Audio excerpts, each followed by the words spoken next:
Hello, everybody, and welcome to a Slice of Gaming podcast. This is episode 82 for the week of January 24th, 2025. I'm your host, The Uncharted Wolf, and I am joined by my Xbox crew. We did the Nintendo predictions, we did our PlayStation predictions, and now finally we're doing our Xbox predictions right after coming off of a big developer direct, which we're going to talk about here as well. I guess I should introduce you to, firstly, Bop. You know, I swear Phil Spencer saw my link to join the podcast. I don't know why he's not here. He could join in the middle of the show. Stay tuned to find out, but I swear I sent him the link. He left you on red. He blew me off last time too, Bob. Don't worry about it, man. It happens. He's a very busy man, you know, appearing on other podcasts that he was just on today. That's what I'm saying. And the other voice you hear right there is Moon. I'm actually on the show. Yay. Very exciting show. Not just Xbox. We actually had news from all corners of the internet today. And we're also going to do our Xbox 2024 reflections, 2025 predictions, the usual month-by-month fare that we did for Nintendo, that we did for PlayStation.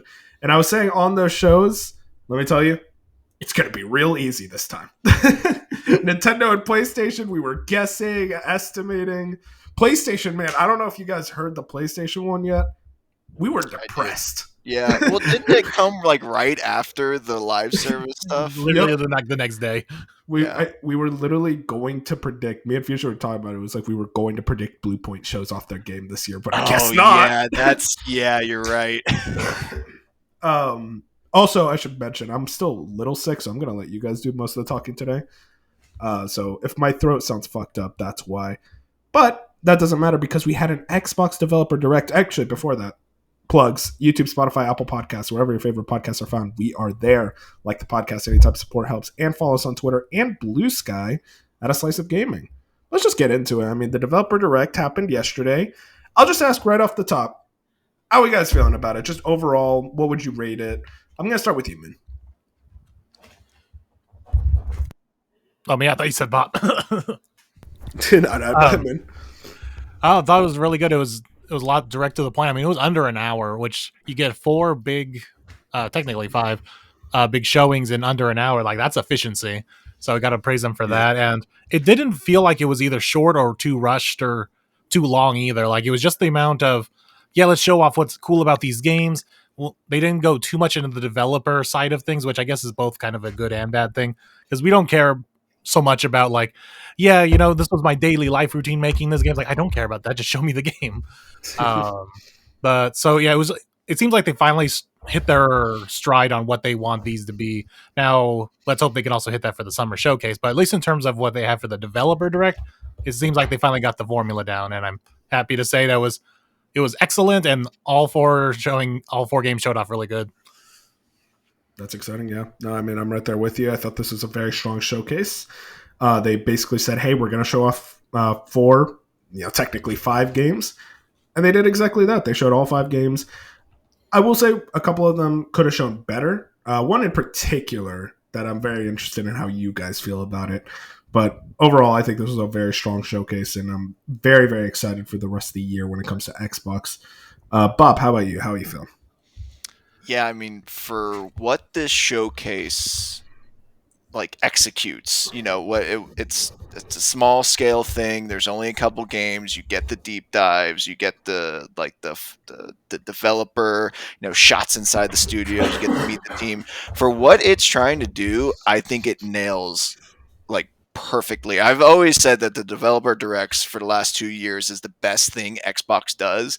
And it's funny because we used to always critique Xbox for, was it their what was the the Inside Xbox, and there was the podcasts. what was the indie one they did a couple years ago? Oh, ID at Xbox. Yeah, the ID at Xbox, that's right. Technically there is an ID inside of Inside, so I wasn't that far off. But yeah, you were close. So those those formats, we were always like, this is, I like what they're going for, but there's too much fluff, or there's this or there's that. But this developer direct every single year is consistently their best work because you know what you're getting into. You still get a surprise. And especially this year, because it wasn't the case last year with Legends of Mana, but this year all 5 games are coming to Game Pass, so it's good for the brand. And I think it is a great balance of looking into the lives of the developers and also showcasing the games. Mm-hmm. Yeah, no, I think this was pretty much what it needed to be, especially with the games chosen. I don't know if you remember the very first developer direct, Bob, where the games were Redfall and Minecraft Legends. And it's like, man, Doom and Clair Obscure, Ninja Gaiden, that's a much better increase. Hey, during that time, we had hope regarding those games. Well, I mean, Minecraft Legends, I think we kind of knew what it was going to be. But like Redfall, man. I really wish it was good. But it wasn't. But anyways, the games here, hopefully, and I say hopefully, I think pretty handily, these games all look very solid. I will guarantee every single game talked about in this direct will be better than Redfall.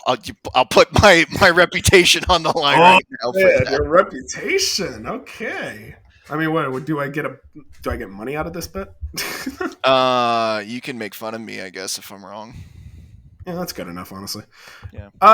Let's jump into the games themselves. Let's actually try to do a deep dive. We'll go in order from what was shown. First off, they did do their secret game, and it was Ninja Gaiden 4, which was heavily rumored coming into the direct, and now very much we saw it for the first time.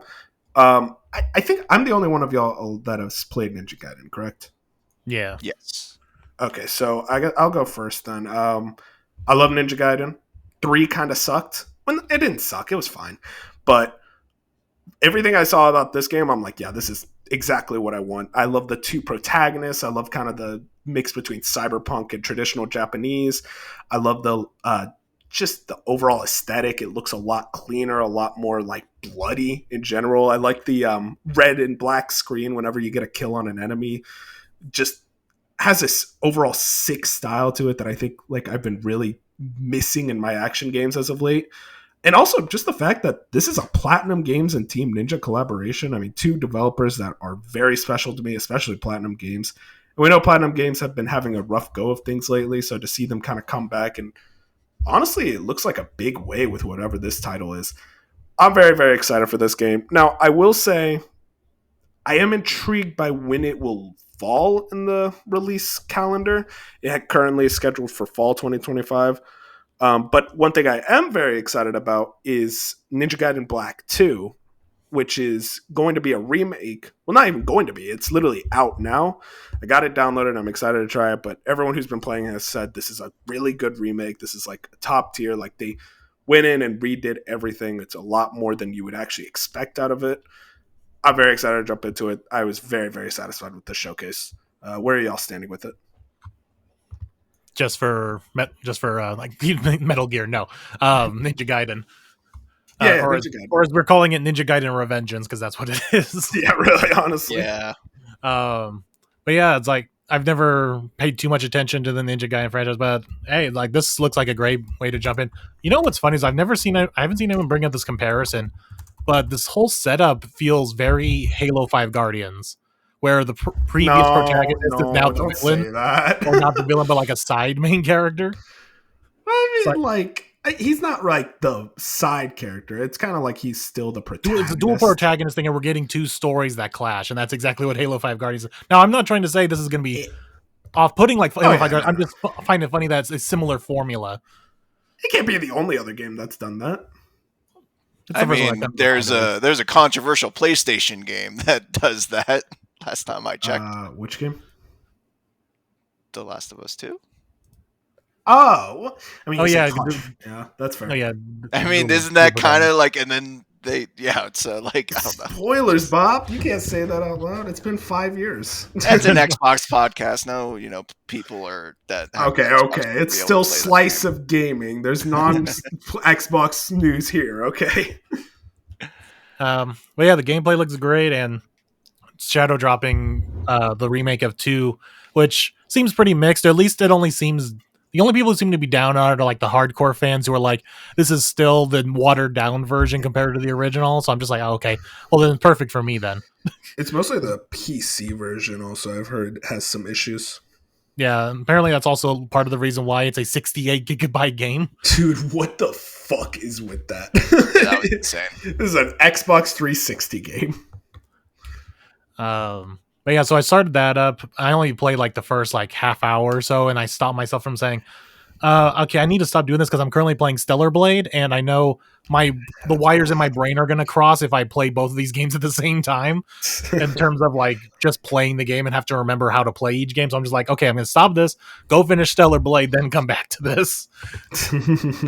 No, that's honestly for the best. I always get like, whenever you put two action games next to each other, I'm like, is this one square for heavy attack or light attack? Yeah. Plus, especially because Ninja Gaiden has like combos, so you got to remember those combos and certain inputs. So I'm like, yeah, I need to be able to just play this game by itself to remember that. But the little bit I've played, it's definitely like a 2008 game. There's not much to. It's a 2008 action game because there's not much story to it. Literally, it starts with woman gets kidnapped, go chase after those evil ninjas. Hell yeah, man! That's what it's all about. That's my one thing, though. Granted, the camera hasn't been fixed from what people are telling me, and yeah, the camera's pretty bad. But what's also kind of annoying is you're this gray ninja who's clad in all gray. All the enemies are in all gray, so you kind of get lost in the mix. It's like, I need some color, please. Yeah, I mean, you eventually unlock a hot Kunoichi, so you could just play as her instead. Nice. All right, that makes it easier. Yeah, that's my first 30-minute review of Black 2. Oh, no, I mean, Bench has been playing a lot of it, and he's been really into it. So I think it's like, for new players, I think it'll still hit as hard. Especially because they added an easy option, which I guess some people are upset about. Have they added that? Yeah, there's like a new option. It's called like heroic style or something like that. And yeah, it's the gotcha. easy option. Bob, how are we feeling about Ninja Gaiden? Before I go into my thoughts, I have a confession. Hey, Trust Tree, real quick. This doesn't leave, the three of us and anyone listening. We never speak on this. It's okay. I'm used to it. So, like, when I played Halo 3 and, everyone's going for the Hayabusa armor, I'm like, hey, this is cool. Had no idea that was, like, a Ninja Gaiden. How old were you at the time? For Halo 3, I was 12. Okay, I mean, you wouldn't know. I just wasn't like I said. I was like the Call of Duty, Halo, like Madden guy growing up. So like Ninja Gaiden was not on my radar. But it's just funny because I associate the name Hayabusa with the Halo armor, and I'm like, oh, it's actually based on. I mean, it's a sick armor set. I don't blame you. It's a sick armor. It's sick set. armor. Yeah. Yeah. Anyway. I was. Yeah. Go ahead. Especially around that time, Ninja Gaiden was not really like very prominent outside of. It was much more niche. Hell, it's still kind of niche. No, it's not a big series at all. So it makes sense that at least around that time, most people, especially playing the Halo kids, were not aware of it. So I'm pretty sure that's more common than you think. Okay. Yeah, even during like the big action game renaissance, Ninja Gaiden was like kind of in a down period. And like big action game renaissance was like when Platinum was popping off and shit, like early 2010s type era. And that was like Ninja Gaiden 3. And it's like, ooh, that one is not so good. Oh yeah, speaking of Platinum, I wanted to bring that up. I watched a couple reaction videos to the Direct, and it was interesting to see there was two kinds of reaction when the Platinum Games logo came up. Some people were like really excited, like, "Oh yeah, Platinum, this is awesome!" And then people were like, "Ooh," because I guess because of all the recent developments. It's been scary for Platinum. I think this is very much their make it or break it. Like hoping this one could at least give them enough money to scrap by. But man, Platinum's been making really weird decisions as of late. And not a lot of people are there. I mean, recently we just got a story that the Astral Chain director left. So I'm hoping they pull through. Granted, they've been working on this for like, I think I read somewhere 6 years. So a lot of those older Platinum people probably worked on this game at some point. Yeah, no, I assume they did most of the work they could on this game. That's because like this is like releasing this year. They're pretty much on polishing now.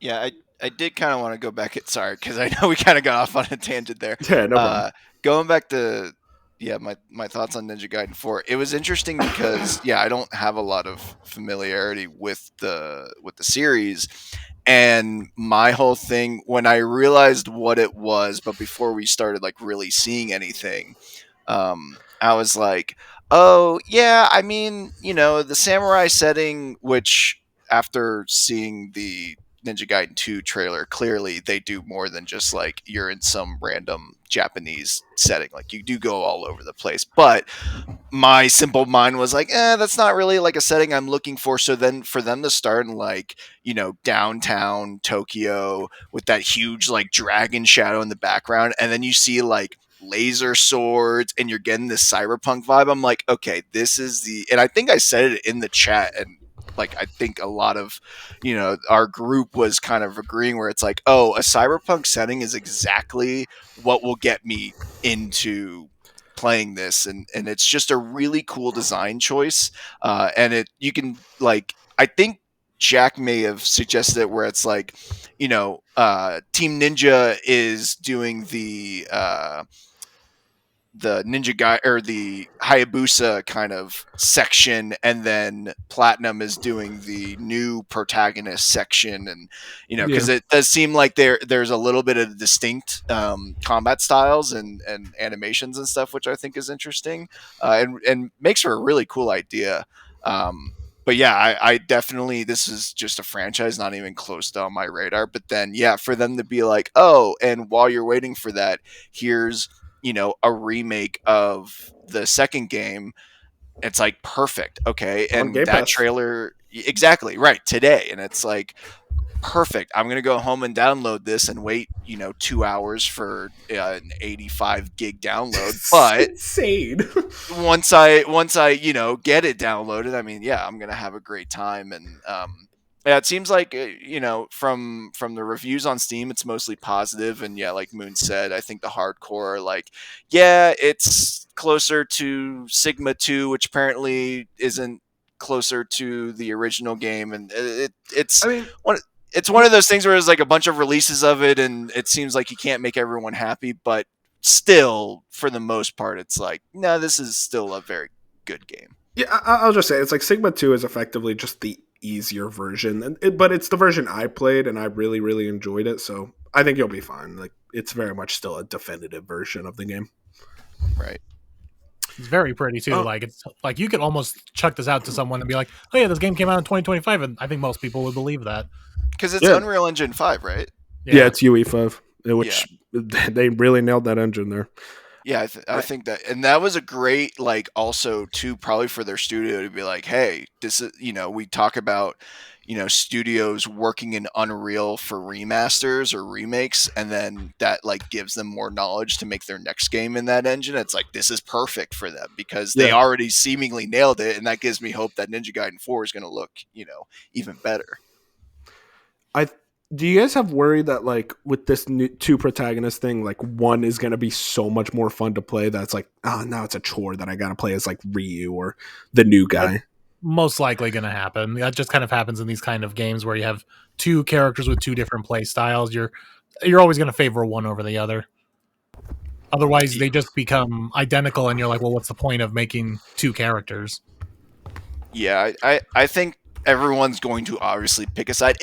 I hope it's balanced though, and you really get a good split of like, oh, I like playing as Ryu, and Moon's like, oh, I like playing as the new guy. Like, I really hope there's I'm not so much. I don't care if you're picking sides, but it would be cool if it's like, oh, they actually did a good job, and it really comes down to personal preference. Yep. Well, that was Ninja Gaiden 4 and Ninja Gaiden Black 2. Two games in one. And then we move into South of Midnight, which, man, you want to talk about bad pay or not bad pacing, but bad placement of like, oh, poor South of Midnight. Like, I don't know how you follow that up. But from what I heard, people were very into it. I missed this segment. I've been like trying to catch up right now. And I will say the game does look pretty cool. But I don't have too much to say, so I'll let you guys talk on this one. Yeah, I was definitely, when it first got announced and everything, I was definitely uh, kind of being at the forefront of like, no, yeah, I'm excited, like this is good, like kind of leading the hype trained for it. And I think I was talking about it with Fusion yesterday, where the idea for the game is awesome, like deep South folklore style, like themes and narrative is a really cool idea that does not get used enough. The art style is really cool. I It bothers me so much that some people just don't like the Spider-Man like split frame Yeah, like it almost looks like stylized. stop motion. Yeah, Yeah, and it's like, okay, that all right. It like, I don't understand why people are so hung up on that. I guess because it's a video game and you're used to everything being 60. I don't know. Like that whole I criticism, think like, just the whole that kind of style is just never everyone's tea. Like you get that in movies a lot too, where some people are like this movie looks awesome, but it's stop motion, so I'm not going to go see it. yeah, and like, granted, if you don't like that style, more, like, respect, like, everyone has an opinion, but then the people are like, oh, like, they're doing this to hide like their frame, or like they're trying to extrapolate more than it's just a stylized choice. It's like, what are we doing here? Anyway, You can turn off um, the stop motion look too. Oh, you can? can you? Yeah, I think it was an interview with Paris he had with the devs. I can make Well, sure of that. what's interesting too is that it's, from what we saw in the direct, the cutscenes are in the stop motion, but then when you're actually playing the game, it does look like a smooth 60. I didn't really see any like frame hitching, or even the character kind of have that stop motion style, like when you put on the uh, Spider-Verse suit in Spider-Man. Like, I didn't see any of that, so I'm curious to see if that option is for both or just for gameplay. But yeah, I think the like I said, narrative's good. The style is really cool. I think it's just going to come down to combat for a lot of people, and hey, turns out actually playing the game, and No, that's too it difficult. it doesn't look great. Like, it Yeah, does look average. it's I think, definitely like its weakest point. right. And this is what I was talking about with Fusion yesterday, where it's like, you know what? There are just certain games where you just kind of, the combat and stuff, you kind of turn on autopilot and you kind of just, put it in the back of your brain. You're not really focused on it because the story's engaging, or, you want to keep going to figure out what's happening, and or you really like the environment and stuff. So it's, as long as that combat doesn't get in the way, I am afraid it seems a little too slow, but I think it seems like it will at least be serviceable, and the boss fights look cool. I really Boss like how fights, they, yeah, the highlight. yeah, and those looked interesting. So it's like, okay, great. At least some of the combat will really be engaging. But as long as the moment to moment combat isn't like a slog or a chore, it really brings it down. I think this game will still be in a solid spot. Okay, I found it. Paris Lily, quick update on South of Midnight. You can turn off stop motion animation except in cutscenes. Okay, so that's basically what they showed in the in what we saw in the developer direct, where the cutscenes had it, but in the game it doesn't. And honestly, Thank God. I yeah, would have driven I'd me probably crazy. turn it off in the game, because I did not like it in Spider-Man when I had the like, it's a funny, like, or It's not even funny, but cool. it's a cool idea, right? Yeah, it looks cool, but It It's hurts cool I for have five no, minutes. right. Yeah. It's kind of a bit, or It's a not gimmick. practical. Yeah, it leans more on gimmick. So, but I'm totally okay with it in the cutscenes. I'm reminded of the sound, like the way you're describing all of that. It reminds me of a lot of critiques for that game last year, Banisher's Ghosts of New Eden. Oh Everyone yeah. said the story is really cool, the environment's awesome, the characters are fun, but the gameplay was a slog. And I guess another problem was it was longer than it needed to be. So I think what will help this, if they keep this game under like around 12 hours, because Ghosts of New Eden was like 20 to 25, I think. So if they can hit that like sweet spot of like 10 to 15 hours, I don't think the slog of a lackluster gameplay would hurt it that much.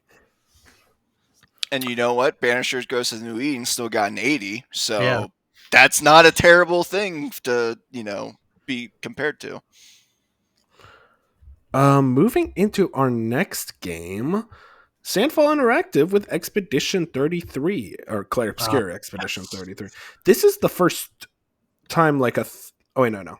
Never mind. I was about to say the first time a third party's been in a developer direct, but it's like we literally just had a third party in this direct. Yeah, right.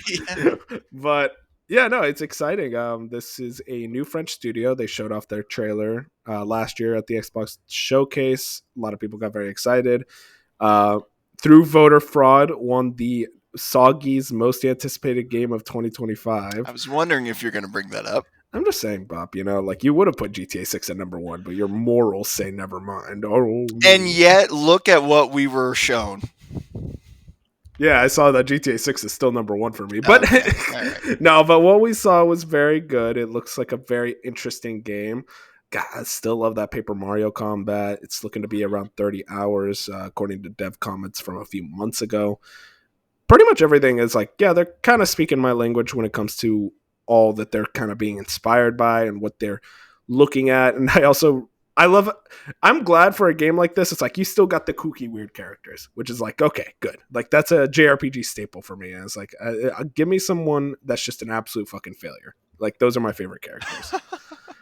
But I'm more interested in what you guys got to say about this game. Moon, I'll let you start. Oh, yeah, they pretty much hit everything that I wanted to out of this game. It's definitely a lot more complex. Like once they started getting into the weeds of like, yeah, build your character with these skill trees, and here's a million passive abilities that you can have on your characters, and like, goddamn. And then I guess it's a bigger thing than I realized, but I guess people have been missing world maps because everyone flipped out, including Bench. Like, oh my god, a traversable world map as you fly on this balloon guy. It was just like a really cool thing from like JRPGs back when like they couldn't like model the entire world, so they were like, "Oh, we're gonna create a world map that you could just walk on." The new Dynasty Warriors has something like that too, which is just like it's just a funny visual. That's why I think a lot of people like it. Yeah.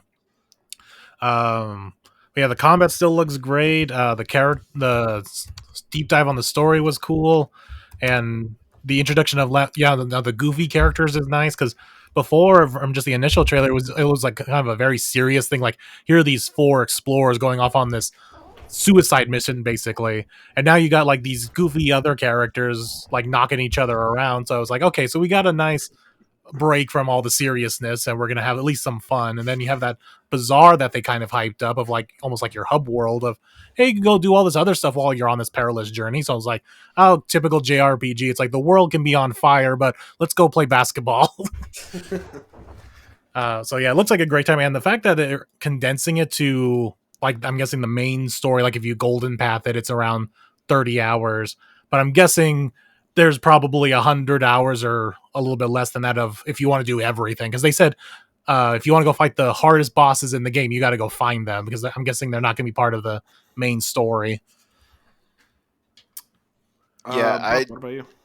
I just I was blown away again. I mean, every single trailer that they've shown has just looked incredible, and you just keep, that the fact that they're a first time, this is their a new development team, first game, and you're just like, oh man, when is the curtain going to drop? Like when are we going to see the ugly side? And I just can't. Every time they show the game, I'm just like, I don't think there is one. Like I really do think they're going to nail it on their first go. But it was. Before getting into the game, it was really cool to see their studio. They had the coolest, like, I think, studio showcase just because it's like literally some like townhouse manor, I think they called it, in France. And it's like, dude, that's so cool. You just walk into this like, nondescript residential building, and you just have like computers and it's like multi-floored, and then they got a little patio in the back. I'm like, this would be a great place to work.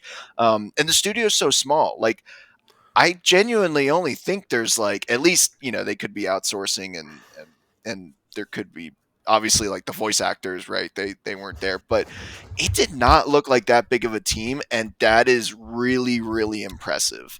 Mm-hmm. But to, again, to the game itself, I mean, it looked great.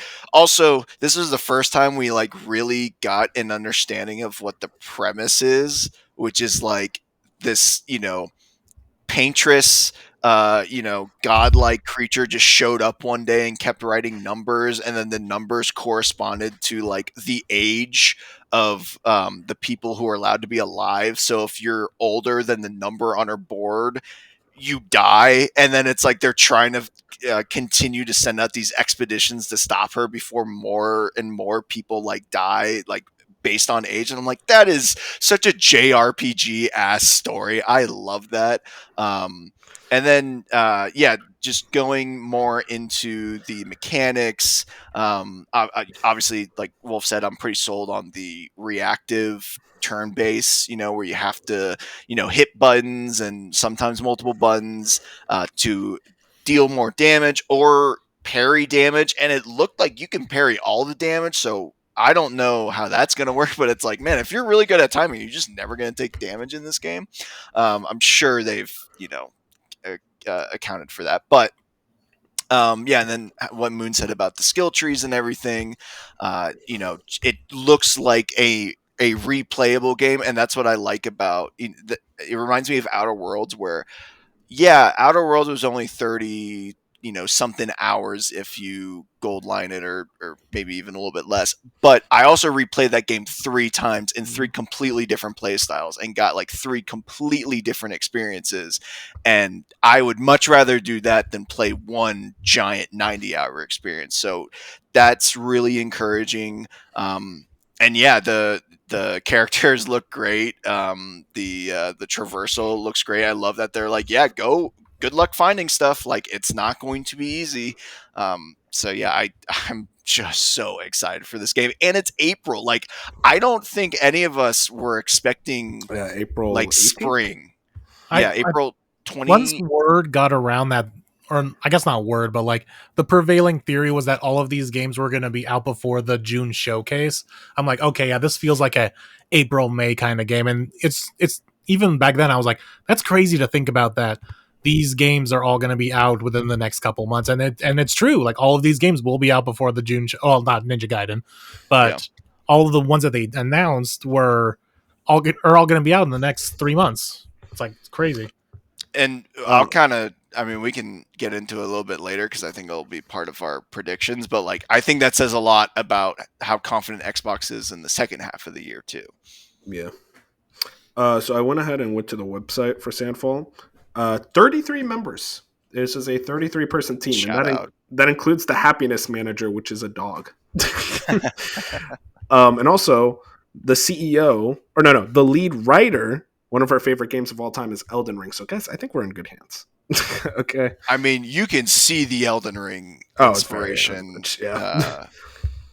Yeah. Well, I mean, it started development in 2020. I doubt there was that much inspiration, but still. No, but like that style of, like, I think just more of like style of fantasy. Yeah, that's right. Yeah. But remember what he also said was the lead said he started out on this originally. It was going to be like a smaller indie project, like he was going to be the solo developer. Then he brought on one guy, and then I guess they had a connection somewhere, and they just kind of grew and grew into an actual like studio. So that's how the whole thing got started.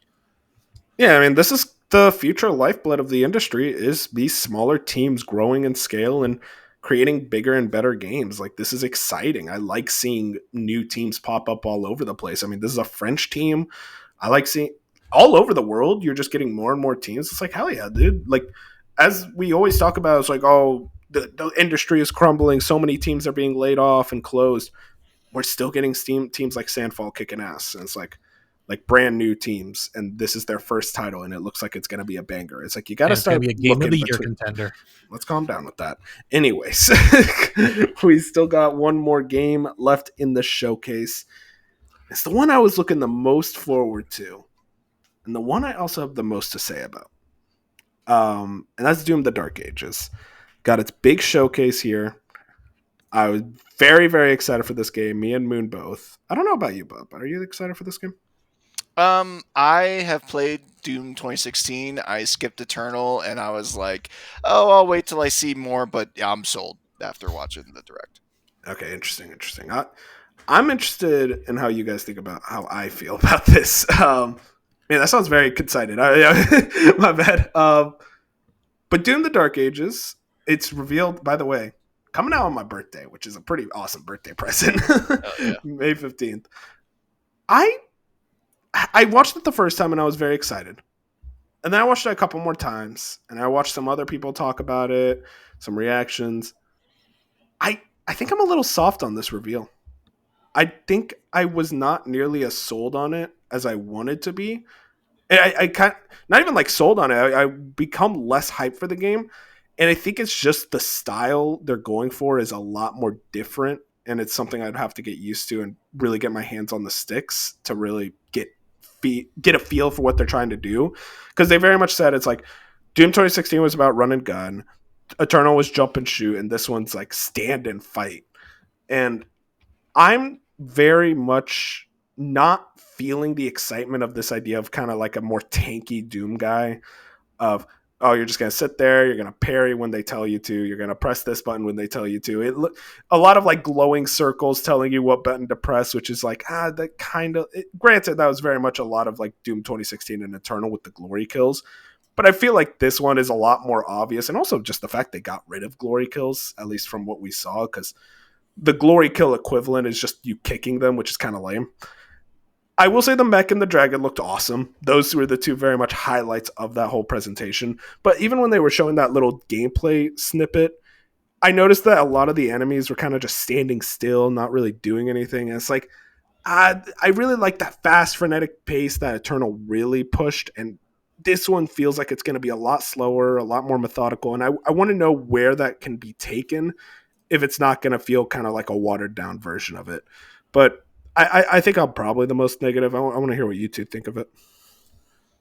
Yeah, it's interesting because I also heard that that kind of not critique, but just concern. Yeah. And I think okay, let me ask you this, Wolf. Did you like Eternal or 2016 more? 2016.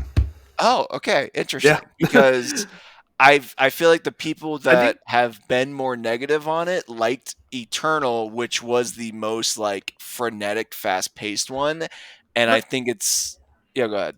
well, that's my thing is that it's like this looked slower than even 2016. Right. And like so that what that's what I was gonna say is like I was assuming you would have liked Eternal more, and it's like yeah I can understand going from like super fast pace to definitely Mm-hmm. the slowest pace, and It's a change.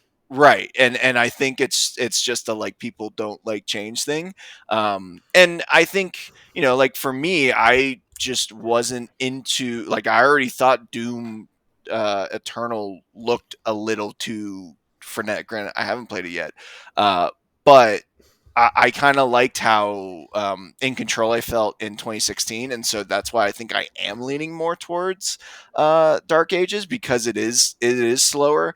And honestly, because I watched a couple reactions and you watch the same clips over and over again, Yeah. and for me it just kind of felt like the circles, because that was a big thing where people were like, oh my god, these Yeah. circles are so big and it seems so telegraphed, and it's like I don't know. I kind of just blended in after I kept watching it Mm-hmm. over and over, and it just kind of like I don't think about it after a while. It's just kind of like an environmental cue. Um, but I can understand why people might be a little hesitant about that. But yeah, I don't know. I think it's going to be. I think they're still going to nail it. I mean, it's still id. I mean, Yeah. they never miss with this kind of stuff, and You it's know, going to be well it's going to be a optimized. great game. I know that for a 100%. fact. I think it's going to be a personal thing, and I don't begrudge Mm-hmm. anyone for being like, yeah, it just wasn't for me, or I don't. It's not the play style I would have preferred. It's kind of like honestly what we've kind of seen with Dragon Age, where it's like they've changed the combat style like 3 different times, and Yeah. people are like, "Oh, I like Dragon Age 2 more. Oh, I like Inquisition more. Oh, I like Veilguard more." And it's just going to come down to personal preference. But to talk about something a little bit different, I think honestly, what the most exciting part was, and this is going to sound sacrilegious, and I apologize, but the music in this, Mm. section sounded so good. Yeah. And I was inspired by the direct. And today, while I was working, I downloaded the Doom Eternal soundtrack, and I've been listening to Doom Eternal all day. And Oh yeah. again, I haven't played the game, and I'm like, wow, because I listen to the Doom 2016 soundtrack all the time, and so Of I'm course. listening to Eternal. I'm like, this. I mean, yes, there are new songs, but a lot of it sounds like 2016, like Yeah, more than I thought it would.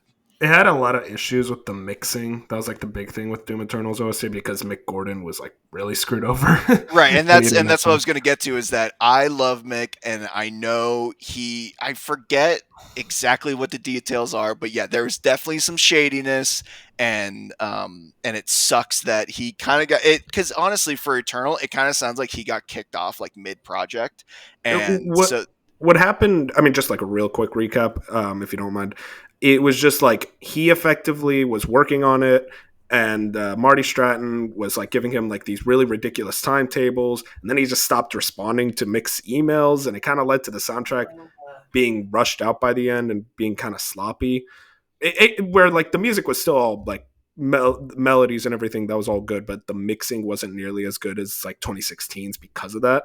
But it was very much like a rush job, and then they basically had a really bad blood, and I think there was issues with like missed payments and whatnot. right, and so that's why I'm like, I hate saying that the music for this sounds good, because it's like I do love Mick, and I feel like No, he that's got fair. screwed, and it sucks that, you know, he's kind of like, you know, and they found a good replacement. But I forget who they said, because I know they said it in the direct. It's like Who critical hit or something, or critical move or something like that.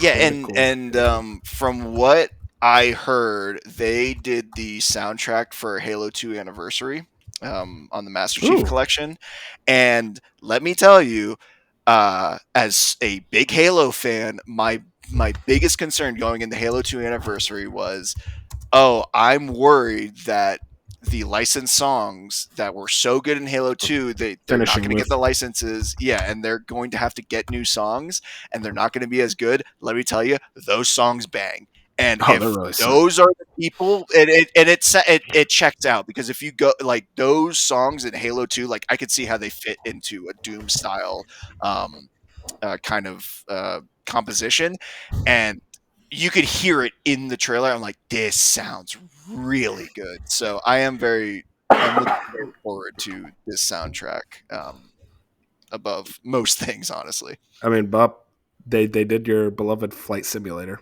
both 2020 and 2024. Oh well, it's a wrap. It's a wrap. But The is that best like a score, banging 2025. OST? No, dude, there's no music there.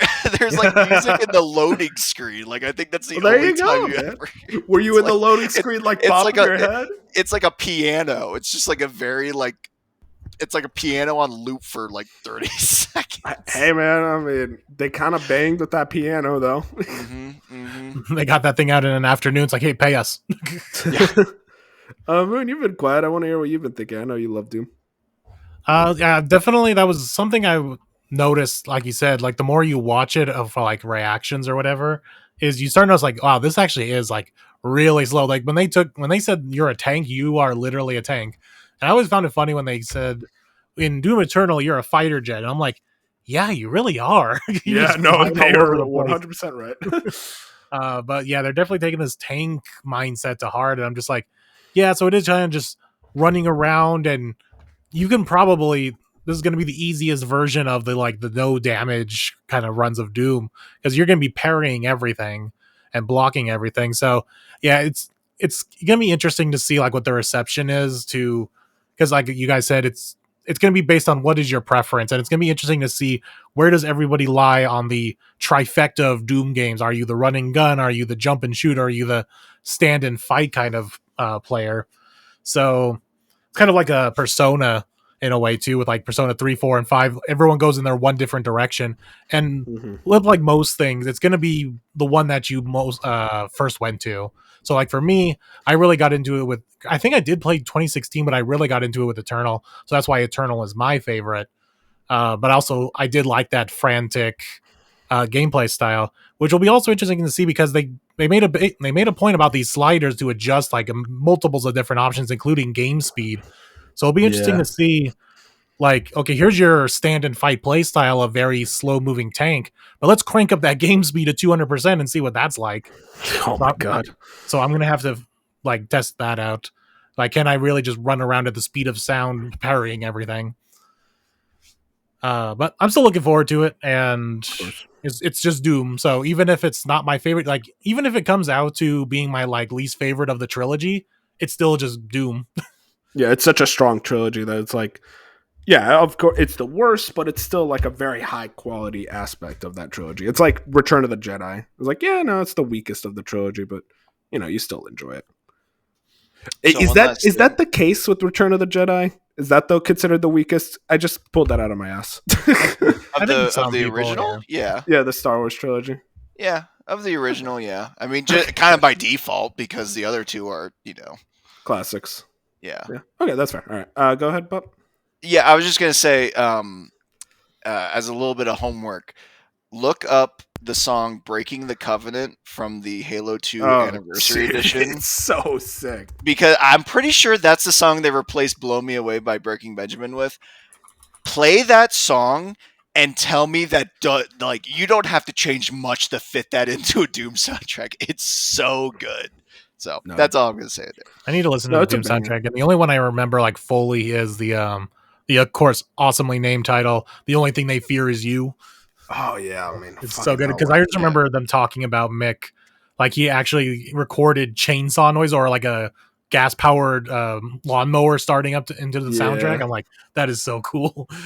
Yeah, he Yeah. records like a chainsaw for the main theme of Doom 2016. It's like, just he's so good at music, and it's like I really hope I already forgot the name. Finishing Touch. I hope they can just at the very least recapture that magic. Seems like But they yeah, are from what we heard. yeah, no, it sounds great so far. But that was the Xbox Developer Direct. We're gonna be talking about more Xbox, but just to close out, what would you guys rate this thing? I think for everything it was trying to do, this is a very easy 9 out of 10 for me. I think just like a little bit more on like certain games, maybe like South of Midnight could have shown better, that type of thing, would have bumped it to a 10 for me. I think I'd agree. I'd maybe go as high as 9.5, but yeah, I think unfortunately it's slightly weak showing from South of Midnight, but I mean nitpicking at that point, Yeah. I thought it was still great. Yeah, I'd have to go with the 9.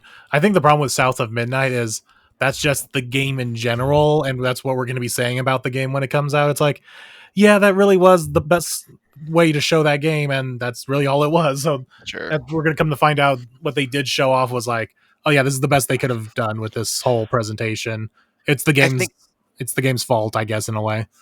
I think it's also a Hellblade situation, or stick with me here, where the game is so short that they can't show too much more because they still want you to play the game.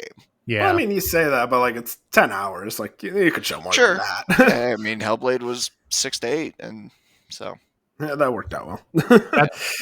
that's one thing I wanted to bring up was like my hope is that this game is on the shorter side because for whatever reason Microsoft decided, oh yeah, let's put this out 2 weeks before Expedition 33. well, and I It's already was going to bring confirmed for, this like, up 10 a little hours, bit technically. later too, but I do think that they don't really control or have as much say about their third party or the Yeah, games that I'm they're sure. just publishing than their first party, because like obviously we saw with Avowed and Halo Infinite, like they'll move that around, but like I don't think Claire Obscure or Ninja Gaiden 4 is going to, like, that's just going to release when it's going to release, and outside of it being on the same day, I don't think they're going to move those around, or they're going to navigate their first party schedule differently. Yeah, I guess they were kind of in a corner with that because you don't delay it later because now you're in Doom territory, and Right. they don't want to move it up because it might not be ready because I'm sure they're polishing until the last minute. So yeah, I guess it was just kind of this is the best we could do, and yeah, it's gonna have some overlap, but it's also, I'm guessing they kind of saw it as these are for two different audience kind of things, except for Sure. people like me who like, okay, I kind of want to do both of these games. Mm-hmm. Unless South of Midnight gets like a 74, and I'm like, okay, maybe I won't. Admit it though, Moon. You kind of saw the little bit of like hesitation on South of Midnight, and a small part of you was kind of happy because it's like, oh, my fantasy critic, like my counterpick, might be. Oh yeah, secured. there's a little bit. But I do want Uh, it to be a good game just because it will elevate, I think, the industry that we can still have these cinematic shorter games that can oh yeah, be that's more focused on the story and characters, even though we do want fun and engaging gameplay, but it's not like the entire deal breaker if it's just kind of repetitive. and I do think this game is going to be a good game. Yeah, I I think at wonder the if very it's going least to be it'll just be a great. good game. Yeah, exactly. But that's everything from the developer direct. And boys, we're almost an hour in. So the casual yapping has begun. Moving into our next story, which is a lot sadder than the developer direct. Earthblade, the game from the Celeste developers, has been canceled. Wario 64 had this. It came from a blog post from Extremely OK Games. Whole situation regarding issues with one of their founders, and then they were working on the game and realized like we were trying to make it bigger than Celeste, and it didn't work the way they wanted it to, and they made the decision that to cancel it back in December and now announce it today, not today, yesterday. Um, but man, that fucking sucks.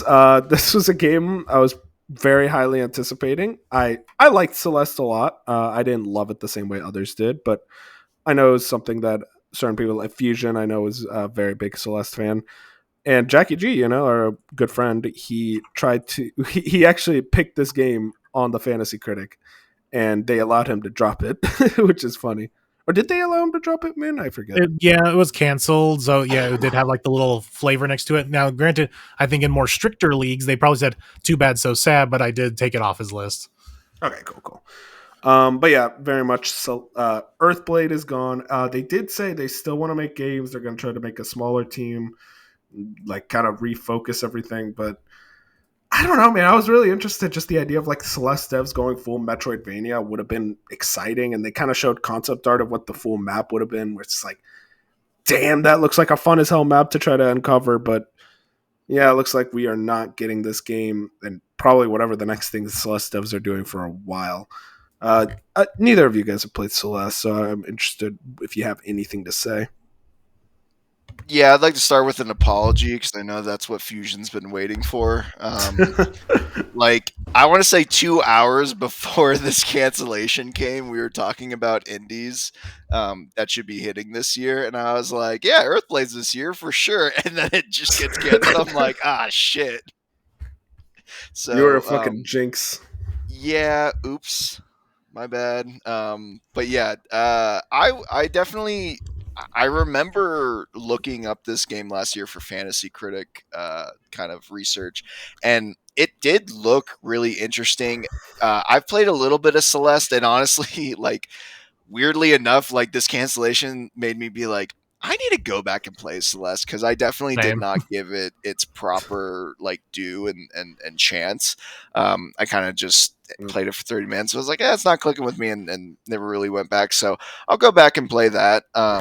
But I think the other thing about this that's so interesting is the kind of just how the IP dispute just turned into something that kind of just like canceled the momentum. But also, you know, I think it's also just a thing of like, even with these guys, they made a arguably, definitely an indie game of the year contender in Celeste, arguably game of the year contender, resonated with Mm-hmm. so many people, and you could hear it, but read it in the blog post. It felt like they just had to make something bigger and better and keep growing and expanding, and I think. I don't want to say there's a lesson to be learned here, but I think it's also a good reminder that it's just like it's okay to just make not necessarily a Celeste 2, but just like something of a similar ilk or another small game. It doesn't, because we're seeing it with Hollow Knight right now with Silksong, Oh where it's god. like you can tell there's a pressure there to stick the landing on arguably the biggest indie sequel, and at this point easily the most anticipated indie sequel of all time.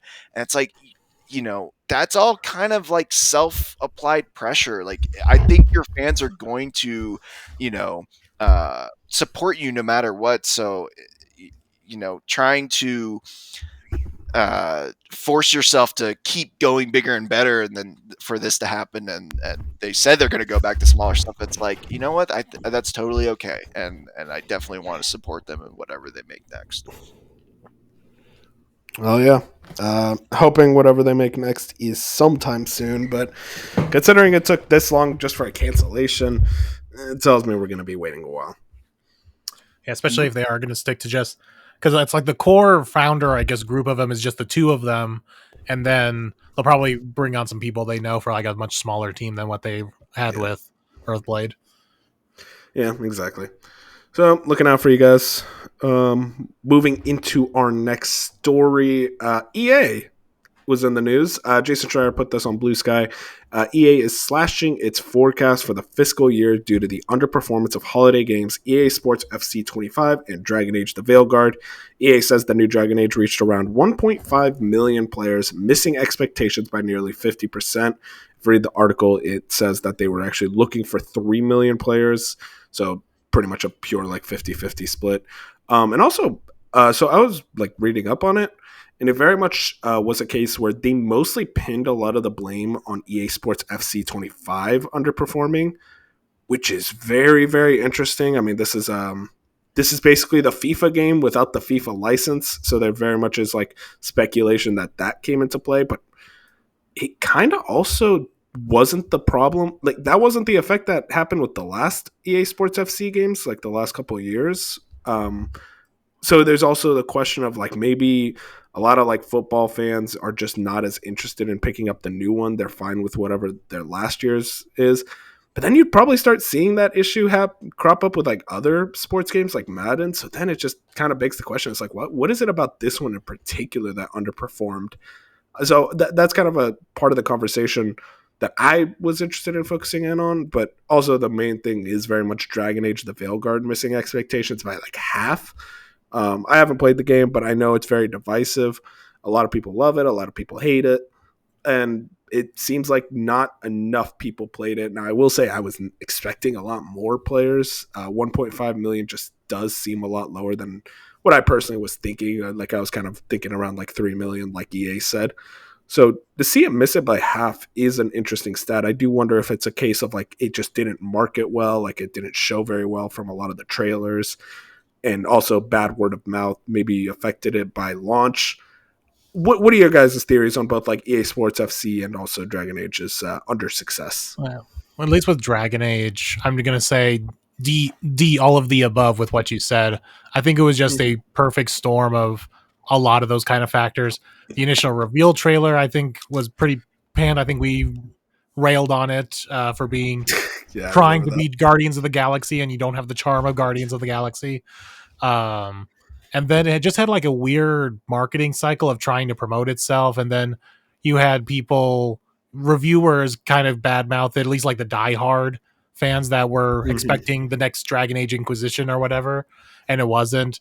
And as many people said, they changed so much about it to try to make it more general audience appealing that they shied away from all the diehard fans, so they weren't happy with it, so they weren't supporting it and trying to get new people into it.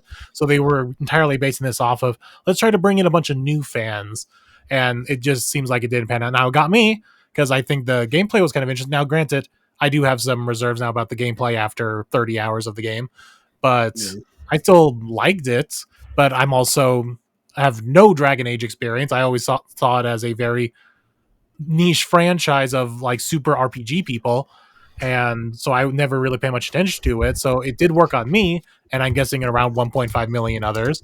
But it, like I said, it just wasn't enough that they were hoping to when they made all those changes. Like, yeah, we're going to go for the mass audience appeal and make this the next big RPG for the masses, and it just didn't pan out like that. So I was interested in Dragon Age Origins. Hang on, it has the freaking. Well, okay. The website did have that. There it is. Okay, Dragon Age Origins sold 3.2 million units, and Dragon Age 2 sold 2 million units. I'm trying to find Inquisition. I think that's just telling you like how much the like hardcore fans, the people who have been waiting for this, were turned off by all the changes that they just did not return for that. Yeah, Inquisition apparently sold 12 million, which is a man, what a drop off from there. It is. Oh, okay. This has a better thing. Dragon Age Inquisition sales reached 6 million units. Um, so yeah, this one very much seems to be a much bigger drop off in terms of like what they were kind of expecting. But I mean, even then, like it does kind of fall in line with like 1 and 2, but also it's like those games were like over a decade ago. There's a lot more gamers now. Yeah, there's a So lot it's more like gamers now. There's a lot more like ways to find out about games from like budget. influencers and reviewers and just like word to get out, word of mouth, and the fact that this didn't do that. Also, Yeah, you have to hold the $70 price tag thing didn't help. I think the release date wasn't that great. If I'm trying to remember what else came out around that, 31st. It was like a week after COD. yeah, so that didn't help, and I think it was like lightning in a bottle in the worst way possible of just a lot of different problems. But then you actually have to look at the game itself, and there are problems with the game itself, so that didn't help either. Everyone's like, it's not like it got lost in the shuffle, and everyone's like, you got to go play this game. It's awesome. It's like, no, that didn't happen. Yeah. I do wonder with EA Sports FC. What's y'all's theories on this? Because like I don't know why this is the one that underperformed.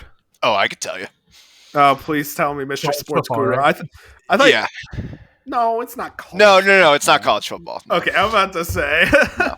And actually, so it's interesting because back in what was it? I want to say it was July. They actually raised their sales expectations for the years because the pre-orders for college football were so high. And then when the game released, they looked at the sales numbers, and then they doubled down on that because they showed that they had the most success with the and this is the most EA thing possible, the college football and Madden bundle. So people were buying both games. It's like Pokemon's, doing 2 games. It's like, oh, cool. You just doubled your income, and people are now buying both games. So yeah, that didn't have the college football didn't have like what's the word when you eat yourself? A cannibalism effect. Ouroboros. Yeah, it didn't cannibalize, the sales of this. What happened was this is literally the most unplayable. I'm just gonna say FIFA in like the last FIFA. 10 years. Like they legitimately, and Madden had this. I want to say a couple of years ago where they just completely shit the bed. It was a bad release. There was no post launch updates and stuff, and it just now happened. And it just also now happened because EA execs are looking at it like, oh my god, no one's buying this game, and their stock tanked like 20%. Which that's like the Veilguard conversation. I think is more of like a video game centric, like people in the know. Like I think that's a more interesting conversation. But the financial side is definitely all coming from EAFC because that game missing its targets is a much bigger problem for investors. Now, granted, they still have like we just talked about with college football, they have a very strong sports portfolio, and it's not like this is any sign that alarm bells should be ringing. But I think it's just one of those things where like they really dropped the ball with EAFC 25. They're just now trying to fix it. And it's always one of those things where it feels like, the Eye of Sauron always moves around. Like Madden got roasted a couple years ago, and so they turned their attention to the Madden team like, hey, we need to start fixing it because people aren't buying a game. Then they start fixing things, and then sales are great. Well, now EAFC's freak, so now that eye is turning to EAFC. It's like, hey, now we're watching you guys, like you got to get on it. And I could go down the rabbit hole of like yearly installments suck.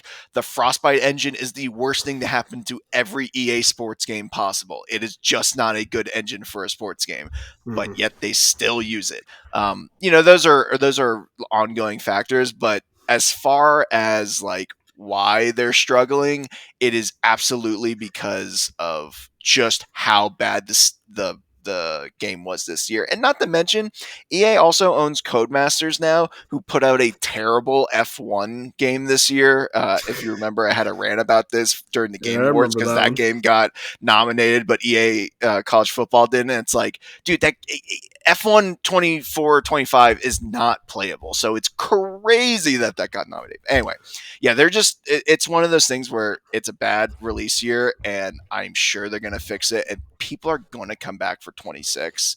Oh They're yeah, probably going to skip, and that's always the thing, right?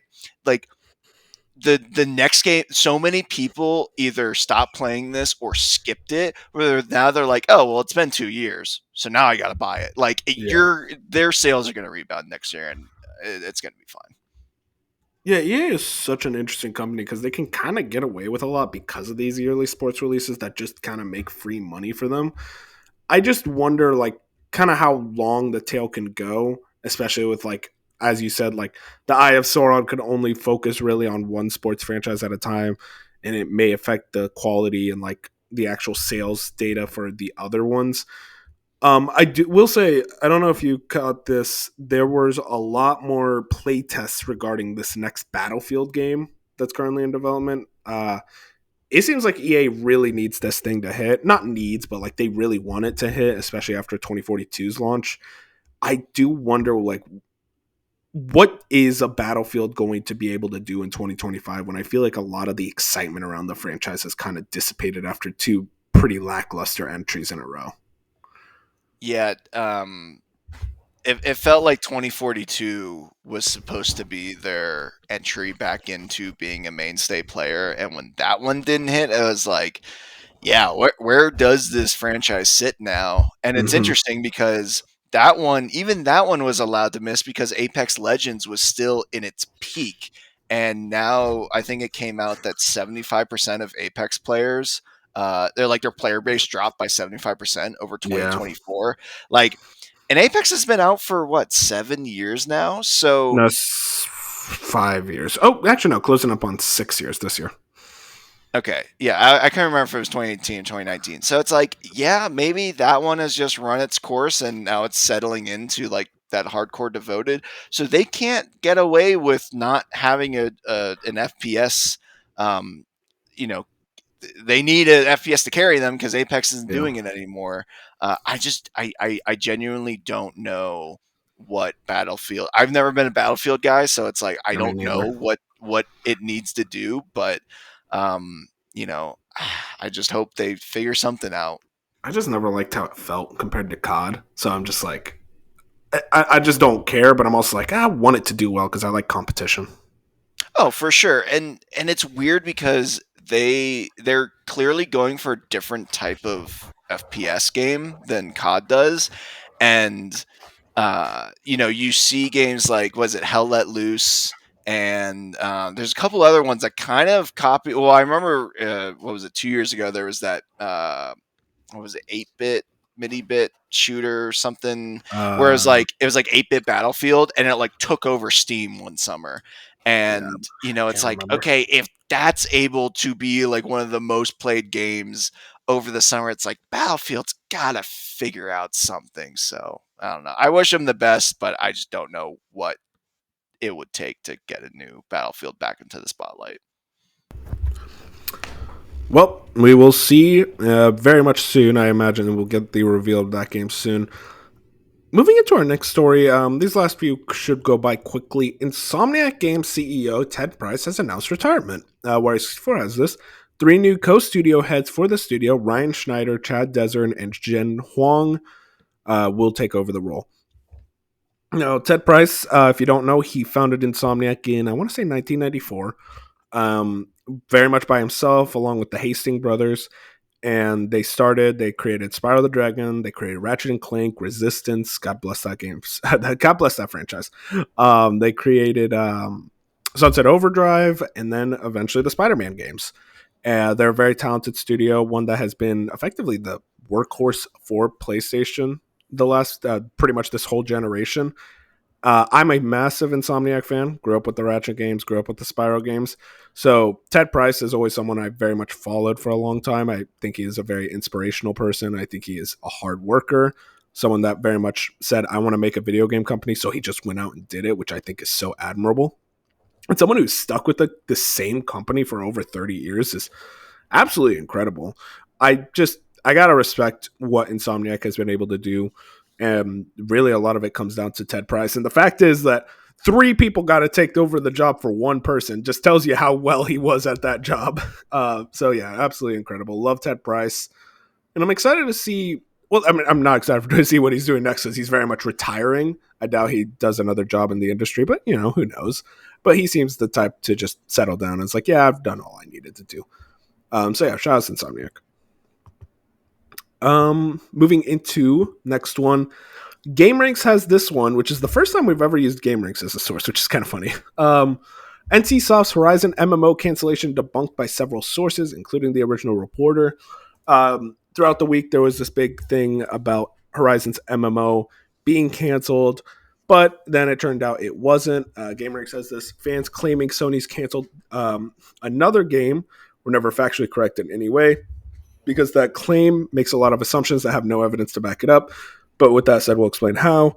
In the same Reset Era thread, which shared this news, another user posted that Korean outlet This Is Game confirmed with their sources that the Horizon MMO is still in development. The report even mentioned that English language news outlets like Forbes mistakenly reported its cancellation.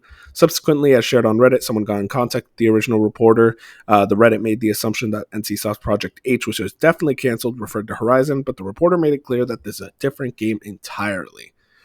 So Horizon's MMO we thought was canceled, but turns out it wasn't.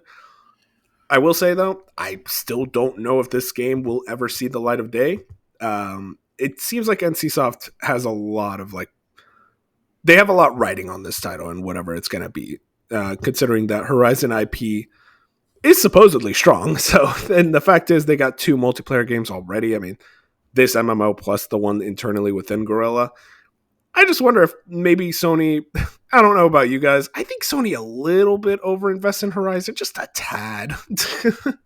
So, well, with Herman Hulst at the helm, that they're over-investing in Horizon? No. I was going to make that joke, though. It's like, yeah, out of all the things that are getting canceled, somehow all of the Horizon stuff will remain, unscarred. Because Herman Hulst will pull everything possible to make sure the Horizon stuff is safe. That's why he made, everyone's been speculating about why Jim Ryan's been retiring. I think it's because he tried to cancel the NCSoft MMO, and Herman Hulst was like, actually, you're out of line. You're out of here. We need to get rid of this man. Yep. You've taken it too far, Jimmy. Exciting news. Yeah, I mean, it could work. I mean, this is my thing with the Horizon MMO. I like when you put up the idea, it's like, okay, go across the entire United States and it's like all robot filled, all post-apocalyptic. It's like, that does sound kind of cool. And like, yo, let's meet up in Texas. Let's meet up in Colorado, that type of shit. I don't know. That could be like a blast, but it's also like, is that actually what the game's going to be like? That's the question. Yeah. And also just how much Horizon is too much Horizon at the end of the day. It's like, I feel like this is a franchise that is good. I like the Horizon games very much, but like I feel like Sony almost thinks people like it more than they do. Now I say that they sell. Like Horizon Zero Dawn is like the best selling Sony exclusive game, so like they clearly do sell. So I'm not going to try to discount it in any way. I just don't know if it's the IP is as strong as I think Sony very much is led to believe. I don't think it's as strong to draw in the MMO crowd, because that's the thing is someone. I forget who it was. I think it might have been what's his name? It's bad to say the journalist that we go through cancer. Oh, Gene Park. Gene Park, yeah, that's him. I think it was him who made the comparison. But Horizon is like the Avatar of video games, where it's this massive multi-million-dollar thing, but yet no one talks about it. Yeah, that's so true. Very apt comparison. But so it's a very casual heavy game where all the casuals who buy like one game every 2 years, they're like, oh yeah, Horizon, and they really like it, but they're not the people who are going to invest in an MMO. So I have no faith for this. I have more faith in the multiplayer game because that might have a little bit more of appeal to the casual fans who really like Horizon, but I just don't see it for an MMO. Mm-hmm. Yeah, because like I feel like the only thing I can try and like draw reference to is, and this isn't even really an MMO. I think this is closer to what the multiplayer game would be, but like Fallout 76. Like, yeah, You Yeah, know, but it's like that. comparing something And to like, Fallout 76 is not a good idea. I'll say that well, right but now. but okay, yeah. Granted, it's not like the greatest reputation I game, see but what you mean. Yeah, they still support that game. It still makes of money. course. They're Yeah, still a dedicated player base. So like, I think as long as they can get that out of this, then I think they'll be fine. Because honestly, at this yeah, point, they just need to they need to get some of these things out and start recouping long term funds somehow. 100%. Yeah, right there with you. We will see. I just kind of was craving a God of War live service, and I'll be honest, the news last week was brutal. I've Just always been saying Blue Point needs to make a God of War live service game, and no one listened to could me. you, And apparently, Sony didn't either. dude? Could you imagine if someone like predicted, like, I think Blue Point's gonna make a God of War live service game? Like, damn, last week was both the best and worst day of your life. Also, if that person made that prediction, he'd be laughed out of and banned from any gaming Oh podcast my he was god, you ever kidding on. me? Like, that's such an insane thing to be like, yeah, no, that's definitely what Blue Point's I'm doing. pretty sure people made the joke when Sony's talked about, yeah, we're making 12 live service games. I'm pretty sure the word was going, oh, they're going to make a God of War one, because we knew they were going to make ones based on all their big IPs. Blue But I Point. don't think anyone Yeah, guessed, oh yeah, they put Blue Point on that job. right. Yeah, it's definitely the Blue Point doing it more than like. I mean, I could see a God of War multiplayer game work, but yeah, Blue Point is just an insane move. Yeah, man. Team Green for this year, man. It's a fucking wash for Sony. Team Green and Red. God bless you, Nintendo. Moving into our last story, Final Fantasy VII Remake Part 3 won't be a next gen exclusive game.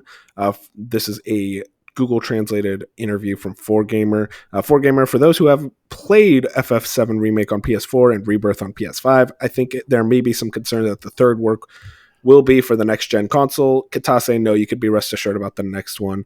Hamaguchi, as I said earlier, we will release future titles on a wide range of platforms so that more people can play them. I can't promise anything at this point, but we want many people to play the games we create, so we will do our best. So it seems like it kind of says two things, like, hey, the next game isn't going to be like PS6 only or PS5 only. It's very much going to be like, you will be able to play it on multiple platforms as it comes out, which is very exciting. Yeah, and I can't imagine what the PS6 would be able to do that the PS5 couldn't, because it feels like it's going to be a more, because like the main thing with the 4 to 5 was hard drives to SSD, and that is like a big game changer. You know, we saw with Ratchet and Clank, someone like backwards modded it onto a PS4 and it just like doesn't work, right? I Yeah, don't because the think we have SSD. that level of incompatibility to where it's like, yeah, you should be able to probably have this on PS5 and PS6 and then have it on PC that scales. And I Mm-hmm. still am holding my breath. Like I don't think part 3 will come to Xbox until they do the full trilogy as like a final release, but Yeah. yeah, I think definitely I wouldn't be surprised if Square just does definitely considers PC for part 3. I mean, Bob, that's gonna be a really cool feeling when Part 3 comes out, to do like a full replay, like remake, rebirth into fucking reawakening or whatever the hell that Renaissance. game's I'm gonna going be with called. Renaissance. Renaissance is a sick one. I like that one, honestly. I hope it's Rehab. That's what you're gonna be needing after whatever the hell the ending's gonna be. Exactly.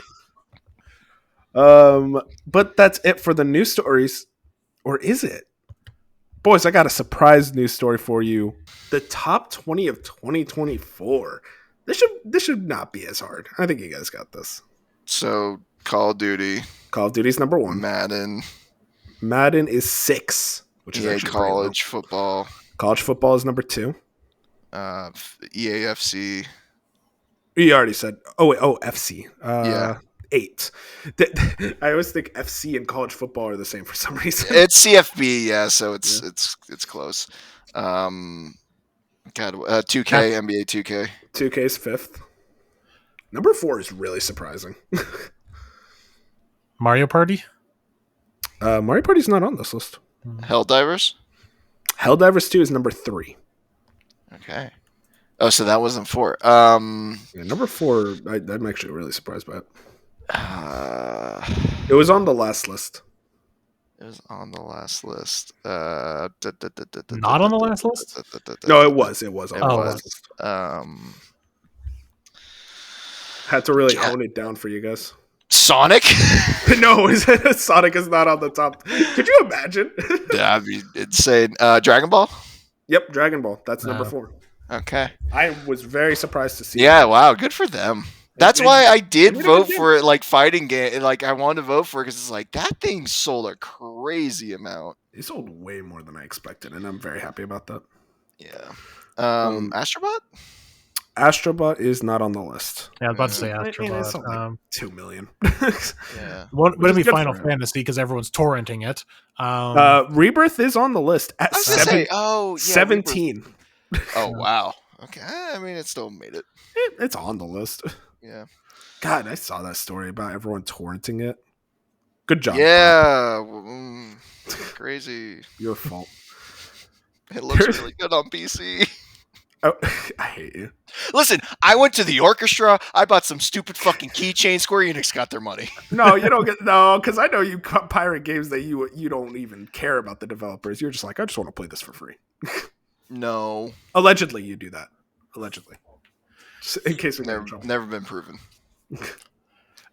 I'll say this one real quick because you guys aren't gonna get it. NBA 2K24 got on this list. At 20. That makes sense because they don't come out. 2K doesn't come out until like October. So by the start of the year, it's only been 3 months, and still a boatload of people buy it during the start of the year. Yeah, you can play as the Dallas Mavericks and maybe win a game. Yeah, maybe. Luke is pretty good. Trash ass team, man. I'm so sad. Yeah, they're still all right. Okay, so Dragon's Dogma had to have made the top 20. Dragon's Dogma is number 12. Okay. Dude, this is really funny one at number 10. I think you actually mentioned this exact game, by the way, Bob, when we were talking about EA Sports FC. Oh, F1? No. Topspin. No. Okay, I made that a little. It's the EA Sports MVP bundle. So it was the mashup. That was number 10. That sold 10 on top of the individual games? Dude, it's insane. Oh man. my god. People really missed college football. That is gross. That is. Oh my And god. EA apparently is like, oh man, our expectations were out of whack this year. Yeah, it's just because of FC. Well, yeah, but still. And that's what I'm saying, dude. Yeah, like their portfolio is fine. Yeah, exactly. Okay. I don't know, Just Dance 2025. Unfortunately, not on this list somehow. Boo. Probably came out too late. Metaphor. Okay, let's get metaphor. Come on, Boone. No. I'm just going through the game. I'm just going through our game of the year list right now. Okay, number 1 and 2 best-selling games of all time. Minecraft and GTA. Yeah, Minecraft, GTA 5 at 15 and 16. Okay. Big game from last year. Best-selling game from last year. Oh, Baldur's Gate. Yeah, that makes sense. No, best-selling. Wait, Baldur's Gate's not on top 20? No, because I think with Steam games, they actually don't count them. That's why Black Myth Wukong isn't on here either. Huh. Best-selling game from last year? Best-selling game from last year. God, what was last year? Well, guys, don't overthink it. What's the best-selling game every year? Oh, the Hogwarts last Legacy. Call of Duty. Well, Hogwarts Legacy is at number 11. What'd you say about? The last Call of Duty. Yeah, Modern Warfare 3 at 7. Got it. Okay. That one specifically. Oh, 2022 Game of the Year, Elden Ring. 9. Wrestling. Okay, well, Oh, yeah. that narrows it down. Yeah. No, yeah, 2K24 at 13. Other major sport that's not NHL because nobody watches it. dang, I was just about to say NHL. The show? Yeah, the show, number 14. Okay. Dude, I hate this list, by the way. It's mostly sports games. Yeah, because that's what most people. Yeah, I hate most people. Because you know what it is? It's fans of teams like the Houston Texans who don't win Super Bowls, and so they go and play Madden and win a Super Bowl in the game so they can feel something. Sorry, Bench. That was a really mean ricochet. They're just, they're just But not it is true. It is kind of true. It's true. I mean, they're just not as good as the Kansas City Chiefs. Now, that's a team that I root for, man. Okay, we're not doing this. I can't even commit to that bit. Not best selling game. One of the biggest licensed games from last year. You already said Hogwarts. What's the other one? Biggest license. Avatar. Wait, no, not last year. Sorry, 2 years ago. I keep thinking 2023 was last year. It Well, it's wasn't. definitely not Well, Avatar. yeah. License game for 2023. What the hell? Sony. Oh, Spider-Man 2. Yep, Spider-Man. Spider-Man 2 at 19. And then final Damn. game is a fighting game, which I am very happy to Tekken? see this. Yep, Tekken 8. 18. Nice. Man, you guys did pretty good. Had to give a lot more hints, but hey, I mean, dude, it does better than whatever the fuck Fusion and Bench's performance that 1 month was. Yeah, That I shit. remember listening to that, being like, "Yeah, this Oh, is it not hurt. good podcasting." I was, dude, I don't, like, Yeah, I tried my best, yeah, okay? you did. You did. That's true. You did. They were like, oh, what came out in October? Oh, dude. It's hard. It's hard. It's hard, but like, oh man, that performance. Alrighty, well, let's move right into our topic of the show, boys. We've been doing our Xbox predictions. Before we do that, though, I want to do our reflections for Xbox's 2024. I'll start for myself. I wasn't the biggest fan of their 2024. Now, of course, a lot of things happened in their 2024. They had an amazing showcase, which I'll give them, and same with their developer direct from 2024. But one very rough thing that was very prominent throughout 2024 for Xbox was the whole messaging around third party and bringing other releases. It just felt like a really badly messaged year. But as for the releases, I just feel like there wasn't enough like really bringing me to the platform. Now I will say Call of Duty hit and Indiana Jones also especially hit, but it definitely felt like, at least to me, kind of an off year. So I'd probably give them like a 6 out of 10. Indiana Jones and Call of Duty really bring it together by the end, but not their best performance, IMO. What Yeah. about you? But Yeah, I was gonna say it's like what else was there besides Call of Duty and Indie? It's like 2024 was kind of a nothing burger year for Xbox, at least in terms of game releases. Yeah, it was all weird, somewhat negative news around what like because this was their I don't want to call them like growth pains, but like the pain that they have to go through to make the public realize, oh, this is now our new trajectory. Is we're just going to be making games so you can play them on your Xbox if you want with Game Pass, or you can play them on your other console. Like we admit that we're never going to catch up to what the others are doing, so we're just going to do our own thing. And it was I think Xbox actually did a decent job with it on the beginning, but then as time went on, it got a little bit better. But what's really dragging it is just the people online are making it a bigger deal than it actually is. Like Xbox is just like, yeah, go play our games. We just want you to play our games, and everyone's all need to bring out the console war crap again. So it's just an annoying time. But in terms of the game release, it wasn't even that great of a year either. I mean, not to say that the games weren't good. There was just not a whole lot. But it's nice to see that they seem to be down the very opposite direction now for 2025. What would you rank it or rate it? Probably, yeah, that same 6 you as well, because Indiana Jones was good. Call of Duty was, from what little I played of it, was good. And yeah, that was pretty much it. I did remember a release. I do have to change my score. Hellblade 2 came out, so I'm going to drop it to a 5 out of 10. Okay. But man, Hellblade 2, that did come out. I always forget. I forgot about that too. Bob, how about you? Yeah, it's funny you joke. I would legitimately give Xbox a 5 out of 10 last year. Oh, wow. Like, I do think, like you guys said, the messaging was just terrible. It felt like, that like State of the Union with Sarah and Phil, and they were still vague even in that when they're trying to lay everything out, and it just was bad messaging. And then you just had like really weird marketing and like choices for what they're doing, and it just was very, very frustrated for most of the year to hear how Xbox is kind of relaying their plans. And but yeah, at the end of the day, I think the Band-Aid kind of got ripped off, and yeah, they're, like Moon said, they're still going to be around. They're not going to fold as like a company. They're still seemingly committed to hardware. Like, they're still going to be around. But yeah, it was a bad year for like everything outside, everything surrounding the games. And then you look at the games that came out.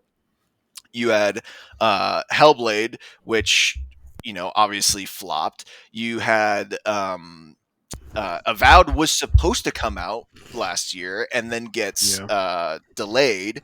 You had The Flight back Sim with yeah, you have Flight Sim with a terrible launch, and it's still kind of in an state, which is heartbreaking for me to say. Hey, great menu music though, shout Oh out. yeah, dude. Uh, No, that's the Doom guys, man. and then honestly, the thing with indie is that it bothers me so much that Indiana Jones was a great game, and I almost guarantee you it is not going to get like that was the perfect game for, and I know it's, release timing, whatever, they probably couldn't make it work, but like that was the perfect game for the Game Awards this year for Xbox to finally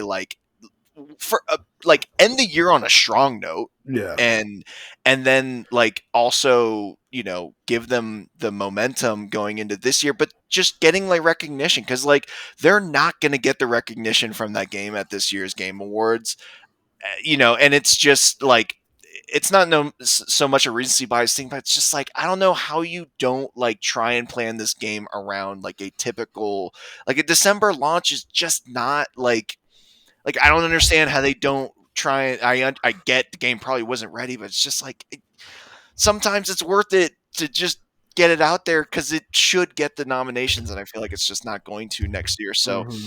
I just feel like it was a lot of stepping on rakes, unforced errors. And then you look at this year and it's like, why did they go so like self-defeating last year when they do have such a good lineup for this year? So Oh yeah, yeah. I can't not give it a 5 out of 10. I mean, hey, listen, we were all pretty low on their 2024, but I think we can all agree their 2025 looks absolutely spectacular, at least just from the offset. I've learned in the past, you got to be careful, but I think this time we could be a lot like more confident considering most of what the really cool shit is still in the early part of the year. And I don't know, like Xbox just on the offset, I think is going to be a very, very strong year. Now, for the predictions, we're going to do the same way as always. We're going to go month by month. Let me tell you guys, as I said, I alluded to Nintendo predictions. Oof, those are hard. Nintendo never talks. They're already outdated, by the way. Yeah. Or PlayStation predictions. Oof, those are tough. They never talk. Xbox, oh my God, bro, I'm just going to be chillaxing. This shit's going to be free, okay? We already know most of their schedule.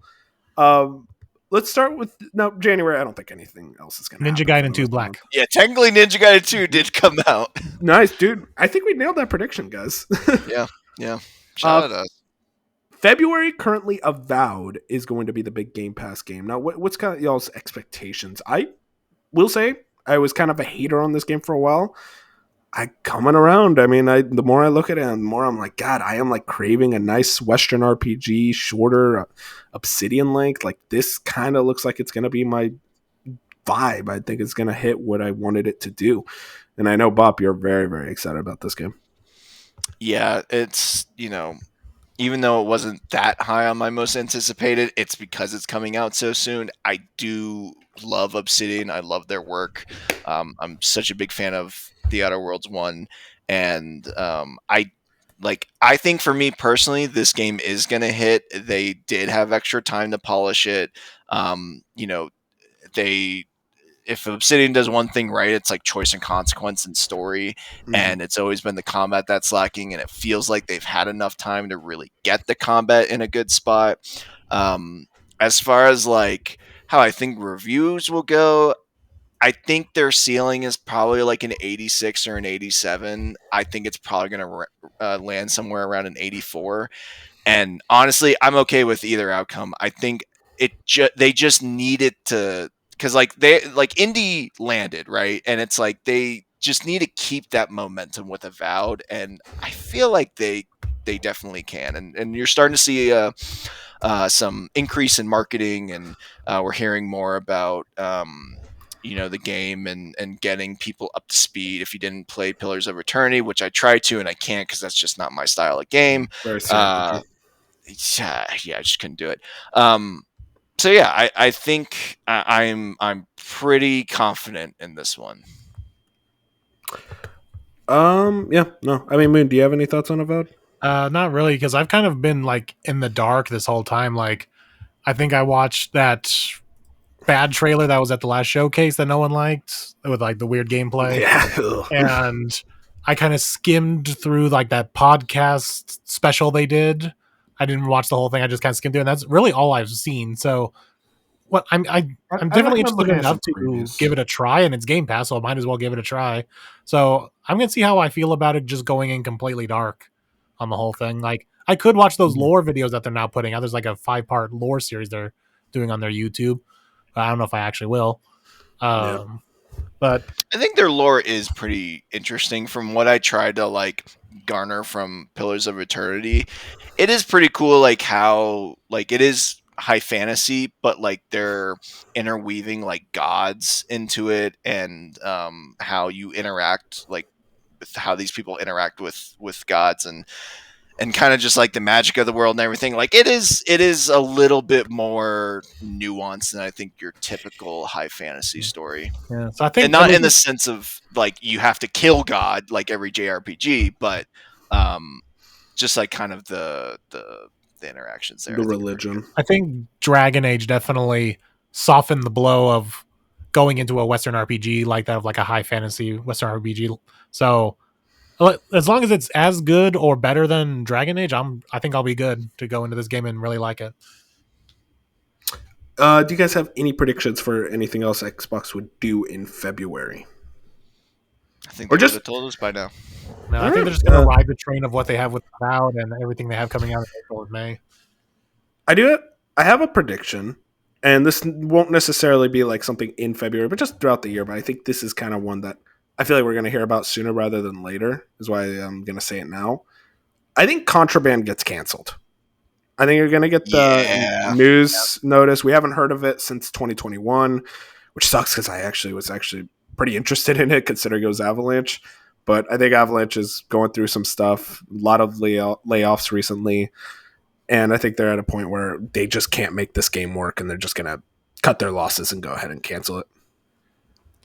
Seems yeah, because likely. it's either that or it was the original Cyberpunk announcement where like they haven't even started working on the game yet when they made that little trailer, and so Mm-hmm. they still have like 2 more years before they can show it off, kind of thing. And yeah, it's which both cases kind of sucks. So I wouldn't be surprised in the slightest if it's canceled. Honestly, I'd be pretty bummed because Avalanche is a great studio. Oh, yeah. Moving into March. Now, I don't think they have anything for. Well, okay, they actually do have one big thing. And that's Atomfall. I don't know if you guys remember this. This was Yeah. Rebellion. Yeah, I Uh, watched a kind of a gameplay extended cut of this, which is weird. I watched that, but I haven't watched a gameplay thing of Avowed. But I Yeah, I did mean, watch the breakdown, and it's just Fallout. So it's going to be interesting to see like how this game is received by the Fallout crowd. I'm always worried, especially with a Fallout like game. Does it actually run? Is it full of bugs? I'll Uh, tell you, this one is not. This one's going to be a rough one. yeah, I just did the I fear it's trailers. going I'm to like, launch oof. rough, and it's just going to leave this sour taste in a lot of people's mouth. I don't know how involved Xbox is. I think it's just a partner thing. It's just a Game Pass type deal. I don't Yeah. think they're like So publishing or anything. it's not going to hurt them it's too badly, but it's just going to be like, oh yeah, so you cleared out your March calendar for this. what was that Russian esque game that came out like 2 years ago? Atomic Heart. Oh my Yeah, I god. cannot shake the Atomic Heart like comparisons. Like, granted, I haven't looked too much outside of like that one or two trailers that I've seen, but like, yeah, this is one of It's those things where it's like if I'm bored from Monster Hunter around this time, maybe I'll go look at it, but I have yeah, no it's. interest. I watched the gameplay. It's literally just Fallout 4. Yeah, I can see the Atomic Heart comparison. I mean, this is a European studio making a game that's an homage to a legendary franchise. yeah. But it's just, man, it does not. It does. It looks Hope rough. for the best, you know. Yeah, But yeah, exactly. Of course. it's yeah. I don't have too high of an expectation for that one. Well, if we're ready to move on from March, we are now moving into April, which we got two releases: Yes. Oh, South of no. Midnight and Clair Obscur Expedition 33. Now, we already talked a lot about these games, so I don't want to belabor the point. Like, do you guys have anything like you expect them to hit these dates and everything? Oh yeah. I think they've been Yeah, locked in for a while. I'll also say I think, and maybe they do this in March. they actually probably should do it in March because that'd be a good time to do it. I think we hear about the Oblivion remake. Yep, I was about to They, make this prediction. I think they announce it in March because I do think they don't want to take away from Avowed. So I think they want to let Avowed breathe a little bit, and then they'll announce the Oblivion remake, and then I mean we'll get into when it'll actually release. But yeah, I think that March window is perfect because South of Midnight and Clair Obscur I think are gonna dominate April. Yeah, March for Oblivion makes sense because it's like that you can reveal it like right on the anniversary. But also it's possible they could maybe in the Switch 2 Direct reveal it alongside with the Switch 2 version. I just feel like if your Xbox is like, that's kind of weird messaging, just go ahead and reveal it on your own. I also don't buy I buy that Xbox is obviously bringing over games to the Switch 2. I don't buy that they're bringing over brand new release, like unannounced games to the Switch 2 I mean, just yet. we could talk about that right now, just in terms of like the Switch 2 coming out. Like, what do you guys think is the extent of Xbox's relationship with Nintendo and bringing in like games as a publisher? I think they have a very strong relationship. They're going to bring as many as they possibly can. Like, I don't even think is Ori 2 on the Switch. I know Ori Yeah, it 1 is. is. It Yes. is? They both are. Yeah. But I'm thinking like they're just going to bring over anything they possibly can. I think even people were saying like, "Oh yeah, Indie's going to come to the Switch too." Like, Yeah, okay, I could see that. I guess I don't know. I feel like Indie is such a game that like is reliant on like it's not its graphics, but it's like familiarity, and like if they have to bump down the resolution so far that you can't tell it's Harrison Ford, it's like, well, what's the Yeah, but point? like, I mean, Bob, you're thinking of like Switch 1 graphics there. The Switch 2, like, that is PS4 Pro levels, which, I mean, at Right, least according to all the but leaks. again, Indy wasn't on the last gen, so it's like I just Okay, but I like, think that that game I can listen. run. I'm not trying. I'm not trying to dog on the Switch 2 because No, of I've course been on not. record of saying I I get it. think it's going to be very powerful.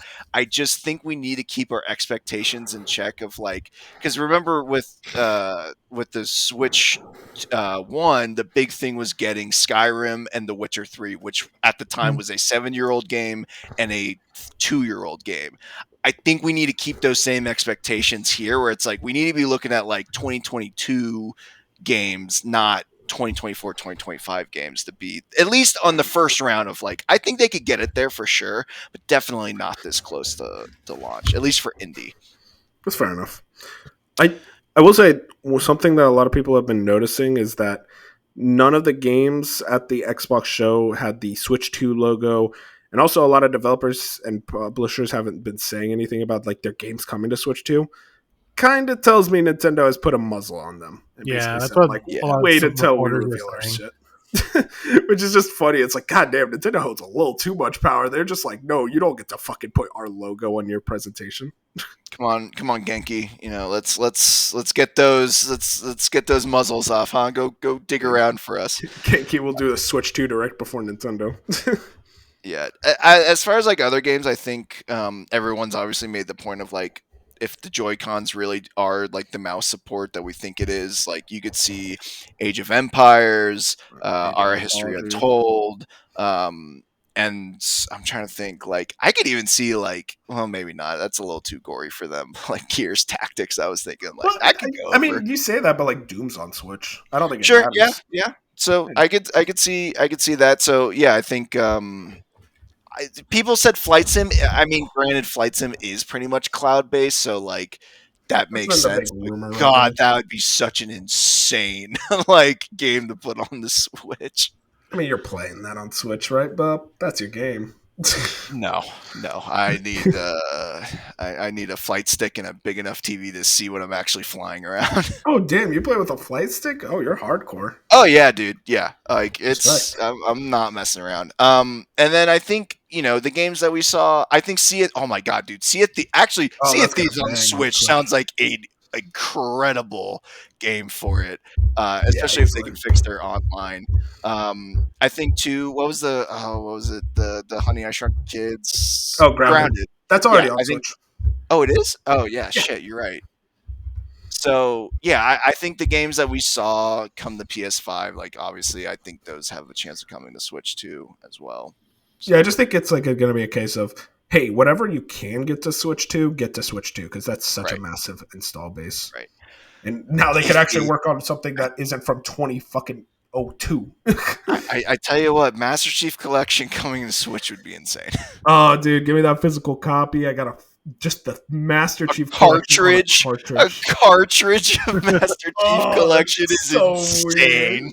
It's The entire so trilogy on that weird. little cartridge. Dude, Oh, okay, no. wait, but if they made a special edition where it looked like Cortana's chip, okay, wait, you're actually selling me on this. Hey, you sold yourself. I didn't say all that, but I like that idea. That'd be so cool. Yeah, of Moving course, that into means they'll May. never do it. Yep, Yeah, really. definitely. Moving into May, obviously we got Doom: The Dark Ages, and I'll do a mini prediction here. I think Doom: The Dark Ages does get a Switch 2 port. Doom and 2016 and Eternal are already on Switch 1, so that just tells me it's like, yeah, they could probably try to figure out Doom: The Dark Ages on Switch 2. You know, get that lineage already there.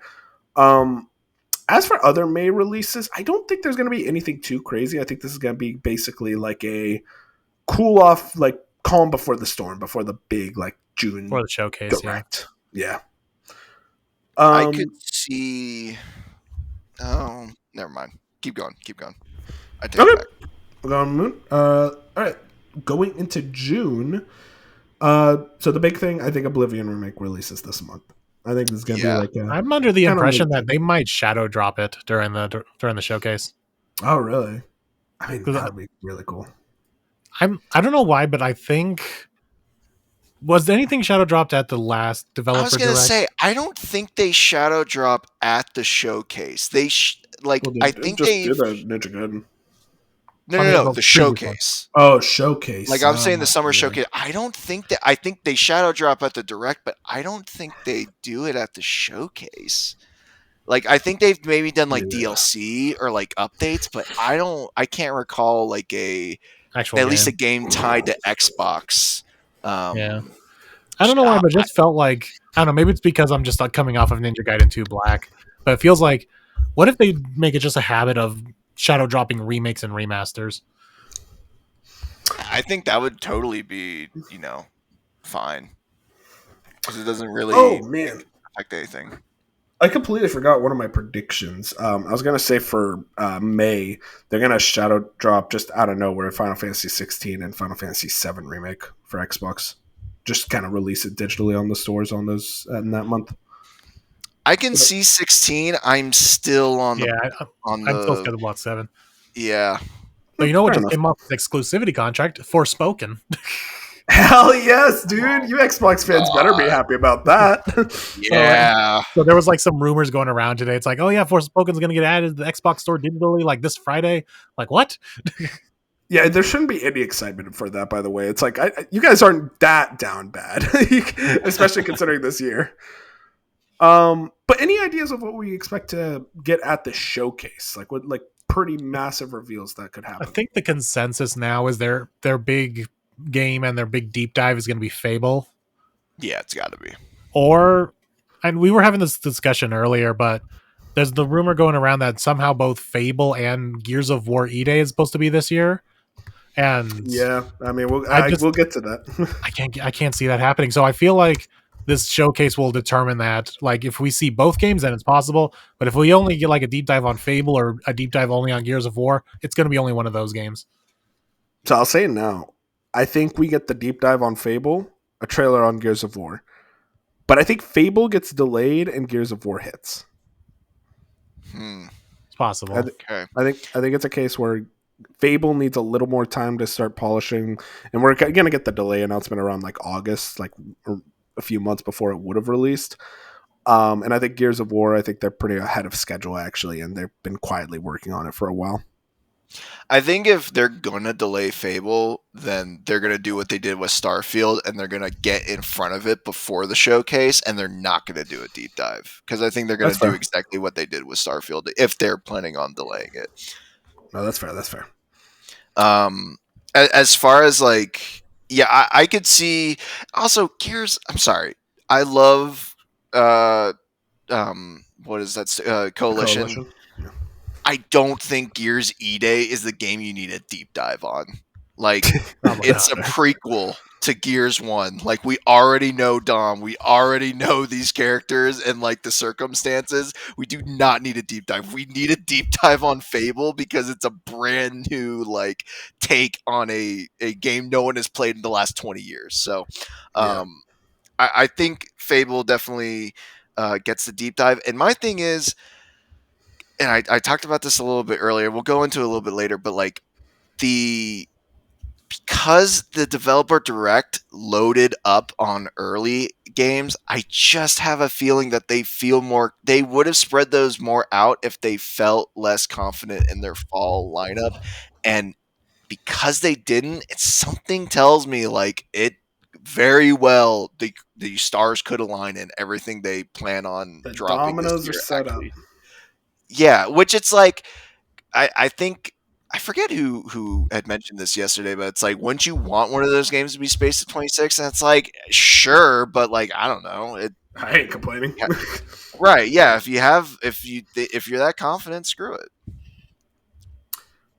I think one new game that could get revealed here, I think this is going to be a biggie. I was trying to debate like what show if Keeley would get this. I think is very possible as well. I think it's either going to be Keeley or Xbox. I think FromSoft is going to reveal a new IP. And I think it's going to be at the Xbox show. They have a lineage with Xbox already with Elden Ring, and I think they're ready to show off whatever the next game is. I think Night Rain is probably going to be like released in July. So I think it'll be like, okay, let's just go ahead and reveal our new IP now. Interesting. You think it's coming out that early? It's not going to come out that year, but I think it's going to get revealed for like 2026. No, I'm saying Night Rain is coming out that early. Oh, yeah, July? Yeah, easily. Bro, FromSoft, man, they're workhorses. To the point of being a little worrying. It's like, I hope you guys are getting rest. Yeah. As far as like other games we could see, I mean, obviously, I think everyone wants to see more Clockwork Revolution from. You guys have the list I gave you, right? Under the topic, the Game Pass 2025 list for true achievements. Yeah. It's not fully updated with the new release dates, but it should give you an idea of like some games that you may are missing. Yeah. So Clockwork, yeah. I think it would be interesting to see if we finally hear from Double Fine. Yeah, Double Fine. That was what I was going to say. I think Double Fine, we're finally going to see their game. Yeah, because it's been 2021. I mean, 4 years. That is a long time. So I do have a prediction regarding that. I'll save it for when I think it releases. Okay. Yeah, that could show up at the showcase. Yeah. I don't know. It'd be cool if it might be too early for this, but we do know Ninja Theory is working on some Project Mara. I would like to see something else from them, and then Rare will Everwild ever come out? Well, is this the year? So I think Everwild does not come out. It's still not talked about for the rest of the year. Yeah, that's a very safe bet.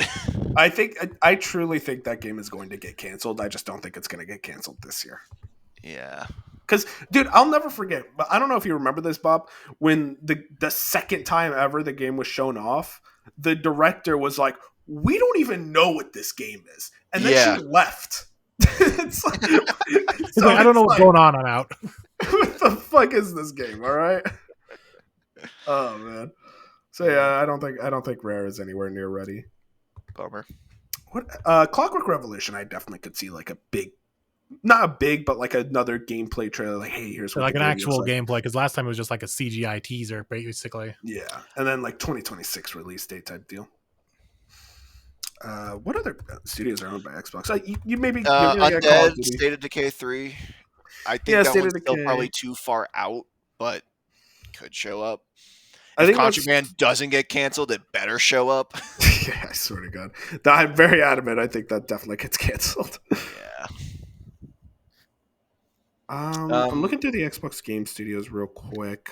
Oh, I mean, Bob, Forza Horizon?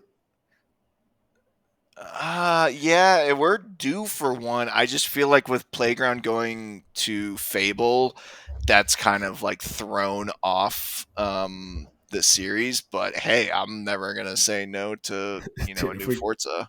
If we get 2 of those games before we get it Fable, I'd be so livid. Yeah, I just feel, and I know it's 2 separate teams, but I think Fable kind of threw off the consistency of those releases. Do you guys see maybe a tease of the new Halo game? No. No. Not ready yet. No. I think they're still trying to work everything out of like And what like they they want to do. have Gears, like they'll be fine. Yeah, Not showing it. that's fair. But yeah, I guess that's everything from that showcase. So we can move into July, which I think is going to be when Replaced comes out. Oh my god, yeah. I think it's ready, and I think my prediction is also it'll come out and everyone's going to go, that was cool. Yeah. Pretty much. Yeah, it's Man, just remember this game was in development for so long and they came out and no one's talking about it. you will see in a review, this feels like it could have been a tech demo. What was the other like inside limbo looking game that came out on Game Pass a couple years ago? Somerville? Yes. Yeah, that like one didn't get a lot of excitement either. exactly. That like I think it's going to be in the same camp. Play Dead, maybe we need you guys to come back instead of all these imitators. Mm-hmm. And also I think also in July, FPC Firebreak, the Remedy game. Oh, That could be fun.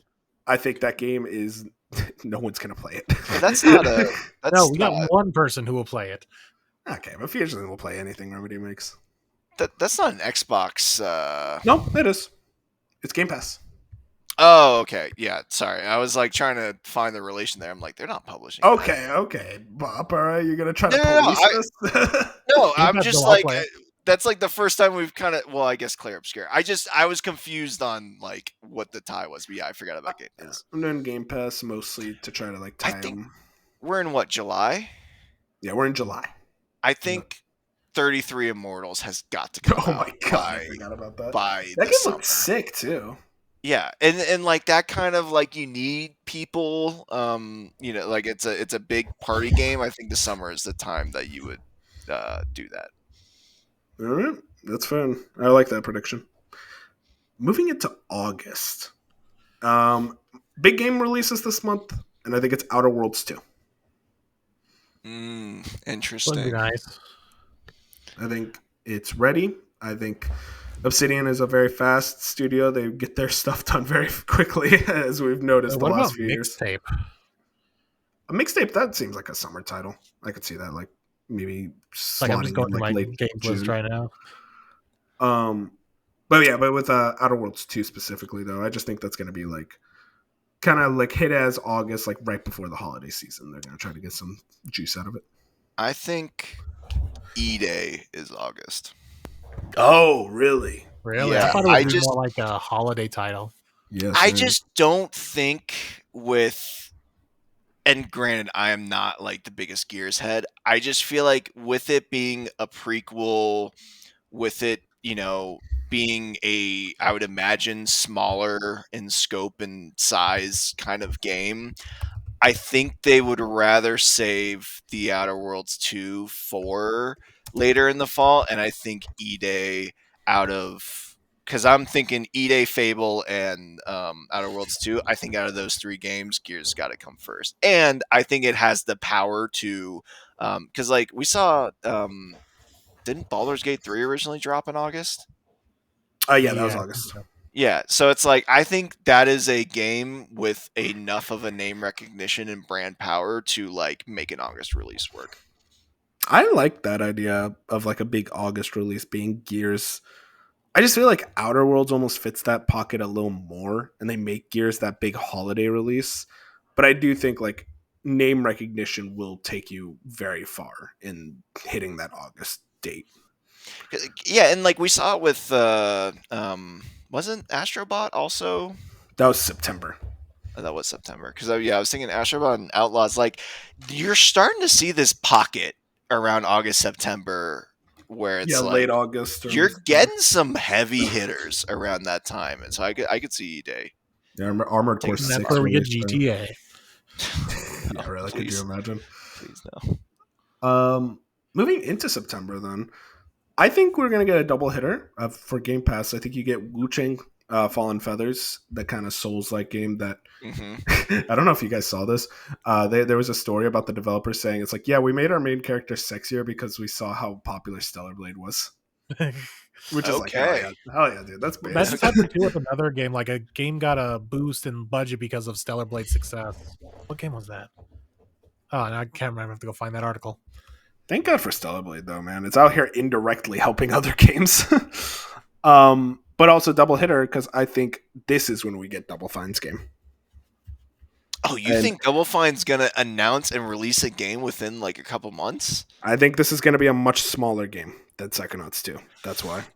Interesting. And I have another prediction. I think this is going to be a game that I'm not into, but you're going to love it, Bob. That's a very specific. Yeah, it's very specific, I know, but I'm just like, I'm not going to be into it. You're like, guys, I think this is goaty. Like, you're going to say that. That's funny. I could see them going back to like a Grim Fandango or Yeah, like a choose your own adventure joint. Yeah, but yeah, I don't know. Or maybe something small, like Brutal Legend, maybe. Something of that ilk. Yeah. They're just such a wild card. I really could not be able to pin them down. But I do genuinely think I think Xbox is going to give them more respect than that short of a window. I think if they do announce something this year, it's going to be for 2026. Because it's like, it is also so jam-packed this year. It's like, if you haven't announced anything this year, you could wait till 2026. Like, Yeah. they don't need to cram everything into 2025. It would feel like it would basically be like kind of overshadowed. Yeah, by your own studios. Exactly. Any September predictions from you? I think That's around the time we're going to get our cancels and delays of certain games. Yeah. That's when they start announcing them. Or like the next batch of like spring titles, games. Yeah. Well, I was gonna say next batch of games coming to PS5. Like maybe that's when like Master Chief Collection or something goes over. That's gonna be a crazy Horizon. day on the internet when Master Chief Collection is on PlayStation and Switch. I guess, okay, just side note, if we did have to guess a month for that big next wave of games to come to PlayStation, what month do you think that would be? I think it'd be when the Switch 2 releases, which currently we're predicting June. Okay. I saw a really good case for like late May, like the Memorial Day weekend, but I think Switch 2 is probably June. They're going to try to get that. I think they would... Well, okay. Well, yeah, I don't know. I think they would try and at least announce it and get ahead of it before the showcase. Because I think they want to get that negative, or not negative, but, perceived negative from the fanboys. It's definitely negative for, like, people who can only play games on one console and they can't enjoy it if it's on another. Yeah, right. Like, who cares? It's going to be negative for me because Bench isn't going to like Halo, and then I'm going to have to hear him talk about Halo.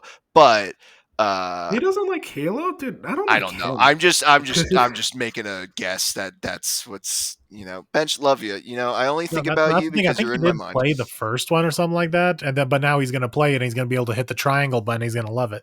Yeah, right. He was talking so much features. I want y'all to know he was talking so much shit about Ninja Gaiden. Like, I don't want Ninja Gaiden. I don't care about Ninja Gaiden. 10 seconds in, it's like, I'm in. It's like, what the fuck, man? Okay, it's just the Bench experience. But enough about him. This is not the Bench prediction show. Yeah, really. Oh my god! I started this tangent, so that's my bad. No, that's fair. That's fair. But yeah, I think it would come before the showcase if like that next wave does come, which I do think it's gonna come. One game I forgot about that actually could very much September really fits for it. I think Towerborn could hit kind of like an early September, like first week type joint. Get that 1.0 release. It hasn't even. Is it in early access right now? It is, right? It is. It was in early access through like you have to sign up and get chosen to play it. Right. Yeah, it's earliest access. Right. Yeah, I could see that. Yeah. Yeah, no, there's a lot of stuff. That's the cool thing about Xbox this year is that you're just like slotting in all these titles, bro. You saw the PlayStation predictions. It's like I think Until Dawn 2 could be this year. Yeah, where did that come from? Look at all the signs, Moon. There's an Until Dawn movie. The remake teased the sequel. Firespray has been rumored to work on Until Dawn 2. Listen to the episode, lady, sir. Sorry. Damn. Anyways, moving into October. This is when I do think Gears of War EA is. I know And this is what I think the Outer Worlds 2 is. Okay, well, Because the first one was an October release, if I remember correctly. Correct. Yes. yeah, it was like late October. I feel like if you're Xbox, it's like you get this as like the big holiday title, and then you have Outer Worlds as like the ushering in the holidays, like moving into September type joint. Yeah, no, I think it's so funny how we're like we're in step, just completely opposite games. Yeah, really.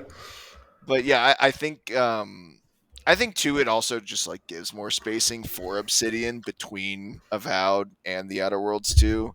And I think I think the Outer Worlds 2 plus the Outer Worlds 2 is a known property and it's multi-plat. I think the closer we get with like October, like I think they have a better chance of getting a lot of sales and a lot of press on that. So Yeah. But anything else for October? We're good. I'm sure there'll be some big Game Pass announcement by now. That Yeah, we'll at least know like about. third-party Game Pass announcements. Yeah. All right, well, let's move into November, which I think this is the supposed release date for Fable, but it's going to get delayed before it hits it. I believe Fable Okay. will come out in November. Or in typical Xbox fashion, they'll delay it before after the Game Awards nomination so it can't get nominated for anything. And then it's like, cool, we're just continuing to shoot ourselves in the foot.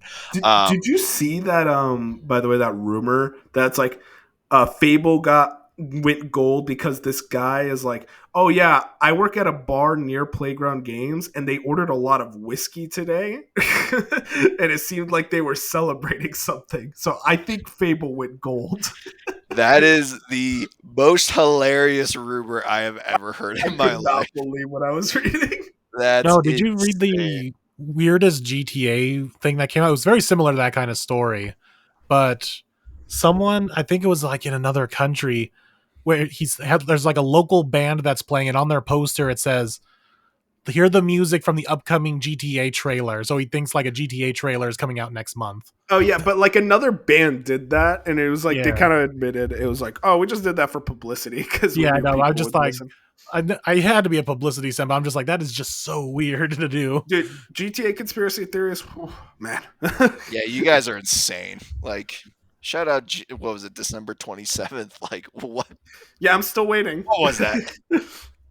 Oh man. Apparently now it's January 30th, so I'll be Oh. waiting. 6 more days from the day of recording. Any other ideas for November, Bob? You think this is the Fable month? I do genuinely think like this. If Fable does land this year, yeah, it's going to be a November. Oh game. wait, we haven't even talked about Call of Duty. Oh, Oh shoot. October. Yeah, how did we all miss Call of Duty? Shit. I mean, yeah, that's October. Like that's kind of like an easy one to predict. Is it October? Yeah, I guess it is October. I mean, It's it used always to be October. November, and then a couple of years ago they started being like late October, like right before Halloween. Well, that's the thing. They're Oh. random with it because like Modern Warfare 3 was November, and then Black Ops 6 was October. So it's like it just depends on what they feel like. I could see a situation where if Fable gets delayed, they're like, okay, we're just gonna put Call of Duty in November and have that as our November game. Yeah. Yeah, God, because I don't know how I feel about Call of Duty coming out so close between Outer Worlds or Gears, but Well, I imagine they put like a 2-3 week buffer between them. you'd hope so. I mean, You know, It's what? Sure. the You Fable sure audience hope and the so. Call of Duty audience, they're so different. no, the Fable one, yes, but the Outer Worlds 2 or especially the Gears one, like yeah. they got to keep those separated. You want to put space between those, yeah. I wonder. Like that's a tough one because like you're trying to fit in. I mean, what this tells me is like, man, Xbox has a very, very strong year ahead of them. That's what I'm saying. Like, I genuinely think they were so confident in that direct to be all early dates. Oh, wait, we didn't even talk about Ninja Gaiden 4. Oh my god, fuck me. That could be. That's September. That feels Yeah, I was gonna say September-ish. September, October. Yeah, it's gonna be like late September, early October. Yeah. You know what the problem with all this is, by the way, guys? All We of want these to play dates. everything. Well, no, but like all these dates could just be completely thrown out and timetables shifted with all these companies trying to go like, never mind, we need to change everything because of fucking GTA. because of GTA. Just GTA Well- alone could change all of that. Well, if that's okay, because GTA is not coming out this year, so we Oh my won't have to God, worry dude. about that till Dude is the 2026. king of pessimism, man. You have to Rockstar believe. always delays their games. You got Schreier saying, They "Yeah, I'm already not delayed confident in it." Internally, But like it counts. sure, but like, yeah, they're still good for a public delay too. I'm just saying, Bup, you can't, you Listen, gotta put faith. Listen, I would love to be wrong. I just don't think it. And it's crazy. You're gonna be wrong, man. I got faith. Listen, I got more faith in GTA than Fable hitting this year, I'll be honest. That's crazy. That's actually crazy. I don't know, man. I just can't imagine Fable hits this year, but I want to be proven wrong. We're gonna be blown away by the showcase. Okay, but like imagine the future, by the way, if Fable comes out and GTA and Gears and all these crazy games, but Silk Song still isn't out. Yeah, what's the chances Silk Song shows up at the showcase? Like, gotta be a zero. No, that's a direct. Yeah, it's gotta be back to Nintendo. No, so we're gonna wait until the 2026 developer direct, and it's gonna be the secret game. It's like we're alive. Holy shit! Could you imagine? they do like the pan into the developer room. It's just a hut with just ramen and coffee and sleeping bags next to their desks. This is like, get out of here! You were not allowed in. But I mean, unless you guys got a prediction for December, but I doubt it. No. I mean, do you guys think Xbox could reveal something big for Game Awards?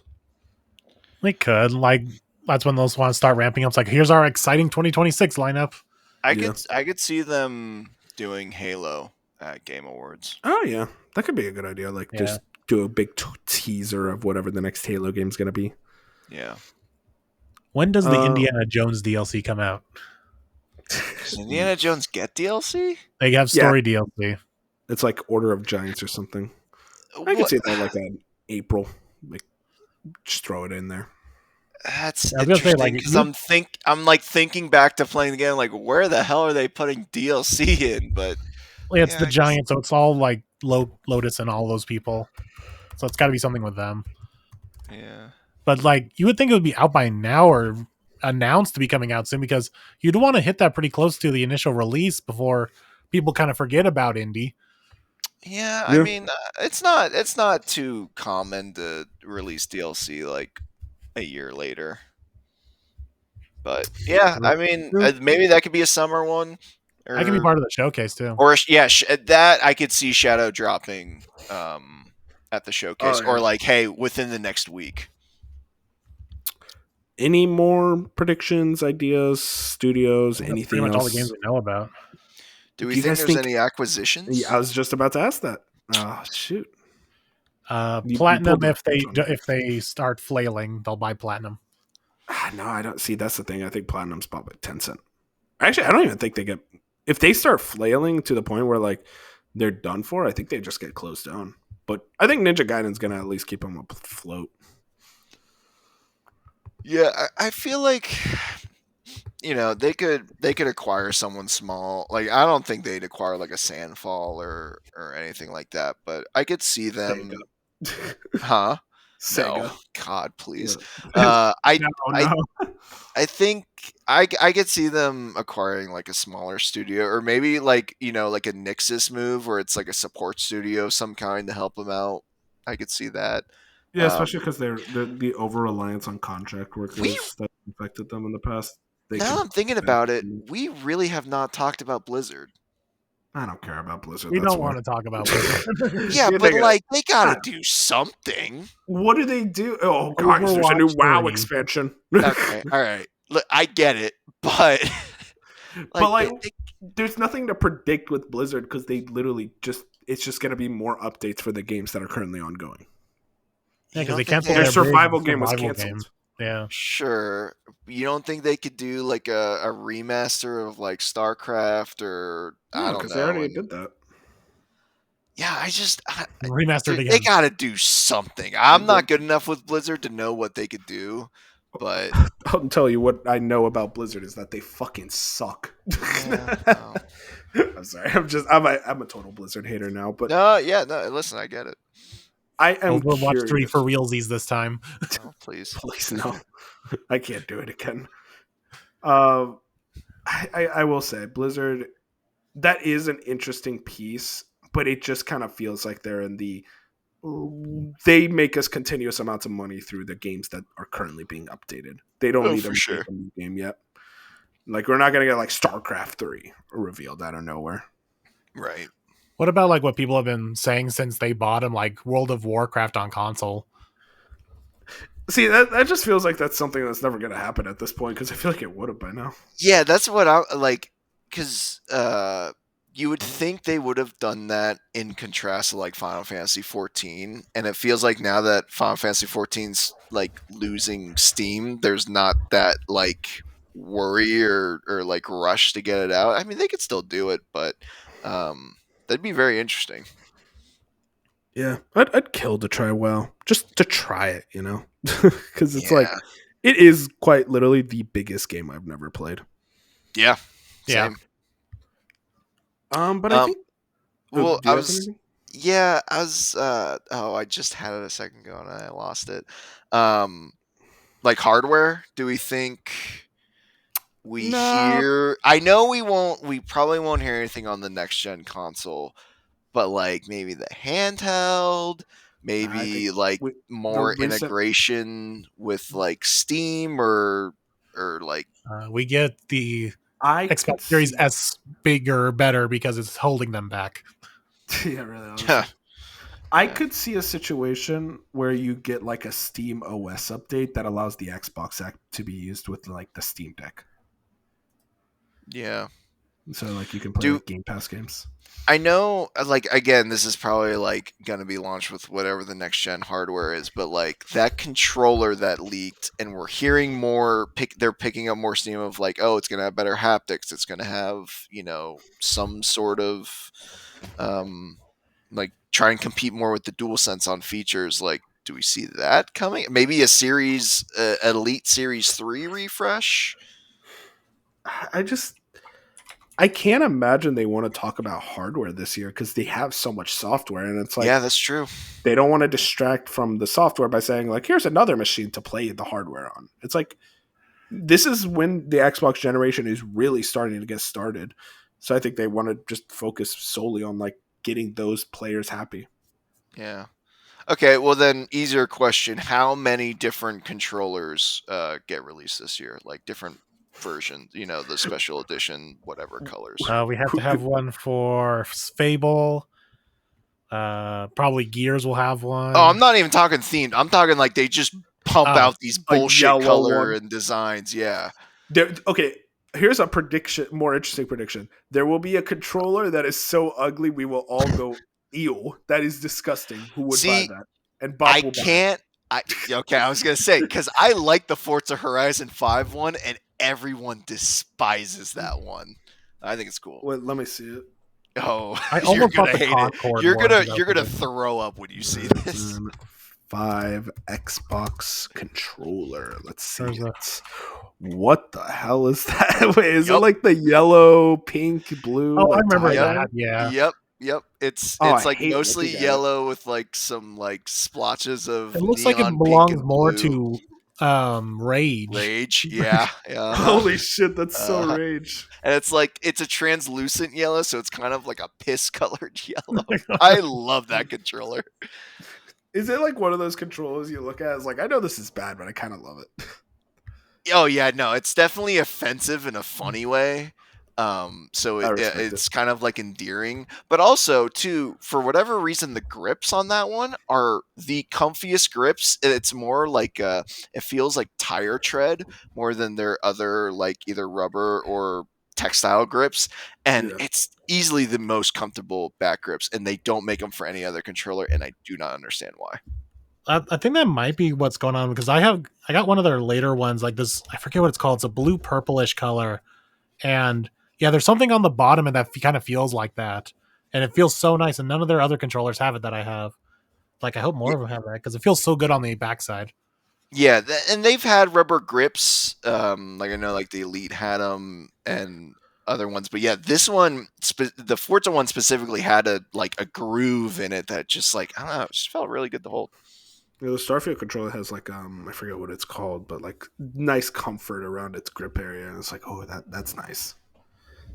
I think that was more like the textile, yeah, like built into the Textile, yeah. plastic. Yeah, Yeah, I think that will be mine. Will be on mine with the purple one.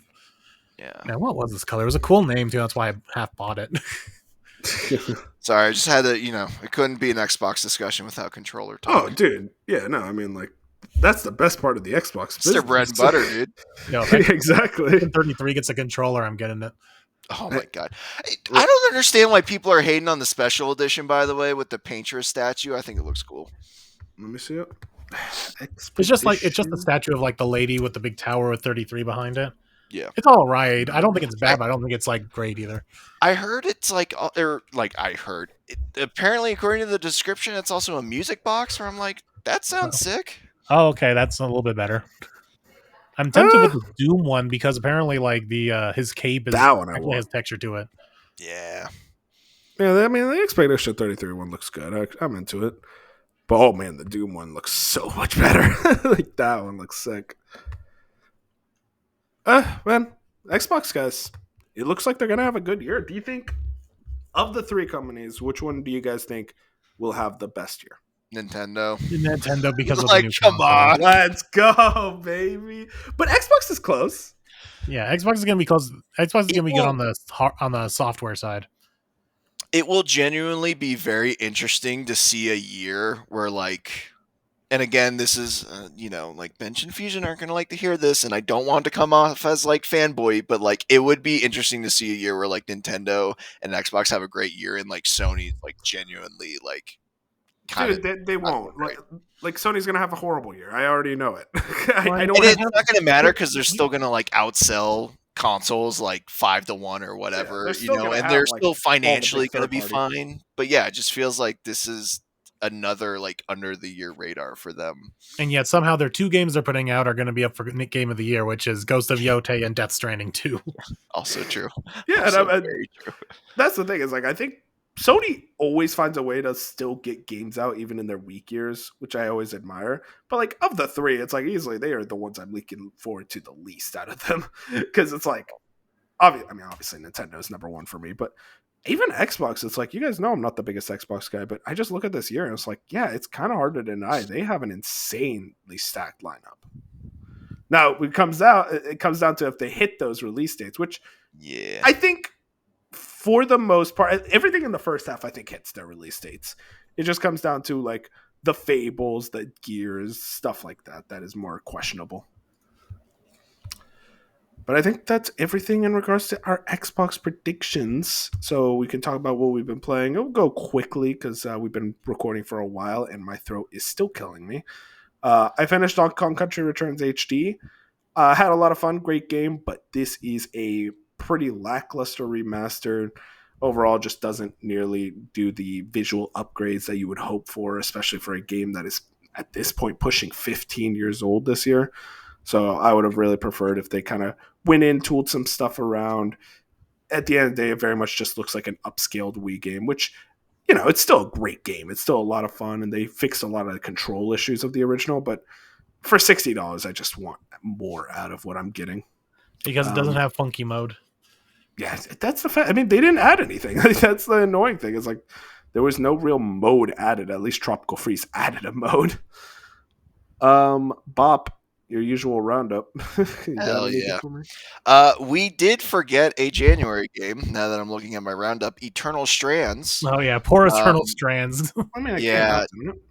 It comes out next week. The demo came out this week, and that is what I played. Citizen Sleeper 2? Yeah, true. It's Also true. Yeah, the Eternal Strands demo was. I had fun with it. It's not. Again, it's kind of almost not an exact one-to-one with South of Midnight because I think the gameplay is a lot better. But it's just kind of like Yeah, this isn't blowing me away. It's not doing anything revolutionary, but it's still Yellow Brick Studios' first game. I do like the hook and kind of the story. The gameplay is pretty dynamic, and it'll be really interesting if I do keep going with it to see like, oh, all of these powers, like all the physics of the game and all the different things you can do and like the weapons and how you upgrade them, that like there's a lot of variety there that I was not expecting, and so I think it'll be a fun romp, but not the unfortunately not like the world beater me and Fusion were kind of hoping it is, but still like a very very good first outing for them. So Mhm. that demo was good. Lonely Lonely Mountain Snow Riders came out on Game Pass this week, which is just a downhill skiing game. You either play solo or multiplayer. The multiplayer lobbies are terrible. The lag is awful because it's on a hosting system and it's just bad. But the solo game is very very fun. It is the perfect podcast game where you just chill out. The physics are very good. I love a good extreme sports slash racing game. So that was right up my alley. Um, Mhm. and then Tokyo Extreme Racer is in early access and launched this week. This is like a 20-year-old sequel to like a very niche racing franchise. Very fun so far. Has great. Well, if I gotta find out where the soundtrack is online and send it to you, because I feel like this is right up your alley. Was it Um, like super cyberpunk? Like, what's the deal? no, it's like very like it reminds me a little bit of what I heard of Stellar Blade, where it's like kind of Japanese but still kind of like up Very tempo. vocalist centered. No, not vocalist, so maybe not like Stellar Blade, but just like I don't know, like up tempo, like Japanese, like just beats. Like it's just you're Yeah, just it's a racing game, right? They're up in the it's like like just They a very uploaded a high lot of them paced. to YouTube that you can listen to. Yeah, it's just a very fast-paced soundtrack that's just like it gets you kind of start bopping to it while you're playing it. But yeah, yeah. It's um, like an arcade racer I've been seeing. yes, yeah, pretty much you Interesting. drive on this or like the Tokyo highway system, and you like flash your lights at the street racers, and you just race on the highway, and that's pretty much it. So like for most people, you're not going to play it, but for me, I'm like, yeah, this absolutely slaps. So. Um, but Interesting. I wanted to leave the best for last because we haven't actually talked about this outside of Discord. But of course, I did play and beat Metal Gear Solid 1 and 2. Good man. Good man. Finally played through the greatest franchise of all time. Yep. And Moon, I think you also played Metal Gear Solid 1 Yeah. recently. And yeah, hey, turns out that Hideo Kojima guy makes a Pretty great fucking game. good. Yeah, I'm starting to see the hype around this guy. It was funny. The one thing Moon pointed out while playing is like, oh man, so this is where cutscenes came from. This is very crazy because oof, those cutscenes, I love it. They're so long. They're so long. Well, the thing, it's not even the fact that they're long, it's the fact you go from one floor to the other in an elevator and you have two different cutscenes. Like you It's play for like beautiful. it's that literally that meme from like you're gonna play a Sony exclusive. You pick up the controller, cutscene starts, you put it down. My favorite part too about Metal Gear Solid 1 and Metal Gear Solid 2, and it's probably going to happen in 3, is that they're so old that like these systems could not handle one continuous cutscene. So it's like Yeah, they have to cutscene, cut fade them. to black, loading screen or something, and then they cut back into It's another so cutscene. I'm funny. like, oh wait, we're still going, okay, Oh because yeah, the it was PS1 could jaw not handle dropping to it. me when you finished that one boss fight and you had to go into the back and you had to load the second disc. I'm like, oh god damn. Oh yeah, But, the Disc 2 part but was great. I my was not favorite expecting part that. My favorite part about two specifically is like the cutscene will end and then restart back up, and then they continue the conversation like there was Yes. no pause. It's like what Yes, the fuck? exactly. It's So so good. good. I love it. Yeah. But yeah, just Oh, and also real quick on cutscenes, my other thing is you could tell when they ran out of budget, they were like, we're gonna talk on the codec. Yeah. So that we'll talk on codec, for secure transaction. When they decide to talk on the codec versus actually like rendering out a cutscene is so funny. Because they're like right next to each other. It's like, And oh they no, go back and forth in the same cutscene. Like they'll It's go so from funny. like an actual conversation to the codec, back to a conversation, back to a flashback, back to the codec. It's like, oh my It's god, my make up your favorite part of that mind. franchise. There's so many weird quirks about every part of that franchise, and I love it. But yeah, I mean, what is there to say? It's just super influential. I didn't think the game, like, I thought even Metal Gear Solid's 1 gameplay still held up incredibly well. 2 was definitely like a more introduction to, like, I guess how like modern the series gets. Well, that's actually But interesting. 2 is still very different from like what 3 and 4 play like. yeah, I started like the first level of 3 and was like, I don't know if I'm ready to go straight into 3 yet. So I wait for a remake for that one because it's like that is going to be a very faithful remake. yeah, and I'm interested based off of what I've already seen. I'm like, oh, this okay, because I guess we already know, like, it's like the origin of Snake's story. Yeah. So it's like, okay, all right, this will be interesting. But Very excited. yeah, no, those games rule. I'm excited to keep playing them, and I hope I can get the Death Stranding before Death Stranding 2. I mean, I'd imagine you get 3 probably. Well, like I heard a rumor that maybe it's like releases for the Switch 2 launch, and they kind of save it for that, and it's all on platforms and everything. So that maybe like June for that game, and then Death Stranding 2 is in the fall. Delta's got to come out before like spring summer. I hope so. Yeah, I'm so excited for that game. But yeah, I think that's everything that we've been playing. I mean, I'll tell you guys right now. I've been wanting for the last 2 weeks or so, wanting to start Metaphor. Oh, but I know you did, Bob. I did. I have nothing to talk about with it yet because I just started it. But yeah, I did at least start it. But I will say I've been trying to. I've been getting too many Fortnite wins, man. God. But not even that, dude. I've been like bouncing between like Vampire Survivors. I picked up Power Wash Simulator again. It's like my brain. Yeah, you're in that brain rot right now. It's that feeling of like I don't want to start Metaphor. It's so long. So I'm just playing random shit that I'm not even that invested in. Yeah. But yeah, maybe eventually I'll start Metaphor. But hey, dude, the February releases are about to start rolling in. I mean, Kingdom Come 2 is February 2nd, and then we have Avowed in the middle of the month. Monster Hunter. Oh that's going to be a big time sink for people. Yeah, I'm scared. That game scares me with like all of the other things I want to get to, but I know all my friends are playing Monster Hunter, and I'm going to be on. So it'll be interesting. You think that's like a multi-month endeavor, like pretty much? Oh, absolutely, dude. That's probably going to be at least throughout the summer, knowing my friends. And yeah, if you guys pick it up too, I definitely want to try and run some with y'all. I know Bench and Fusion are getting it. Bench, I think for sure is. I'm not a Monster Hunter guy, so I'm gonna be like watching from the sidelines, excited for everyone else. I don't know, Moon. Are you interested in Monster Hunter? No, but I kind of just swore off all games like that are, as I call them, they become second jobs, where you constantly have to play and keep up to date and have to organize get-togethers and all that. I kind of just swore off all those. Aren't you playing Marvel Rivals? Yeah, but I'm not playing with anybody.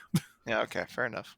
That's also a second job too. That's like you literally just hop in and like play a couple games. It's like but if you really get addicted to like the battle pass and the challenges. Yeah, that's the thing is I haven't bought the battle pass or anything, so I'm keeping it super casual with Marvel Rivals. Like I think I've played one game of competitive. I just do quick play. No, that's fair. But yeah, very exciting time, very exciting year for Xbox especially. I think we're all good to go, though, boys. I'm very happy for you guys for joining me today. Very fun episode. If you guys want to find us, we're on YouTube, Spotify, Apple Podcasts, wherever your favorite podcast is, we are going to be there. Like the podcast, any type of support helps us, and follow us on Twitter and Blue Sky at A Slice of Gaming. I think that's it. Say good night, boys. See ya. Bye. The year of Xbox. Not Sony.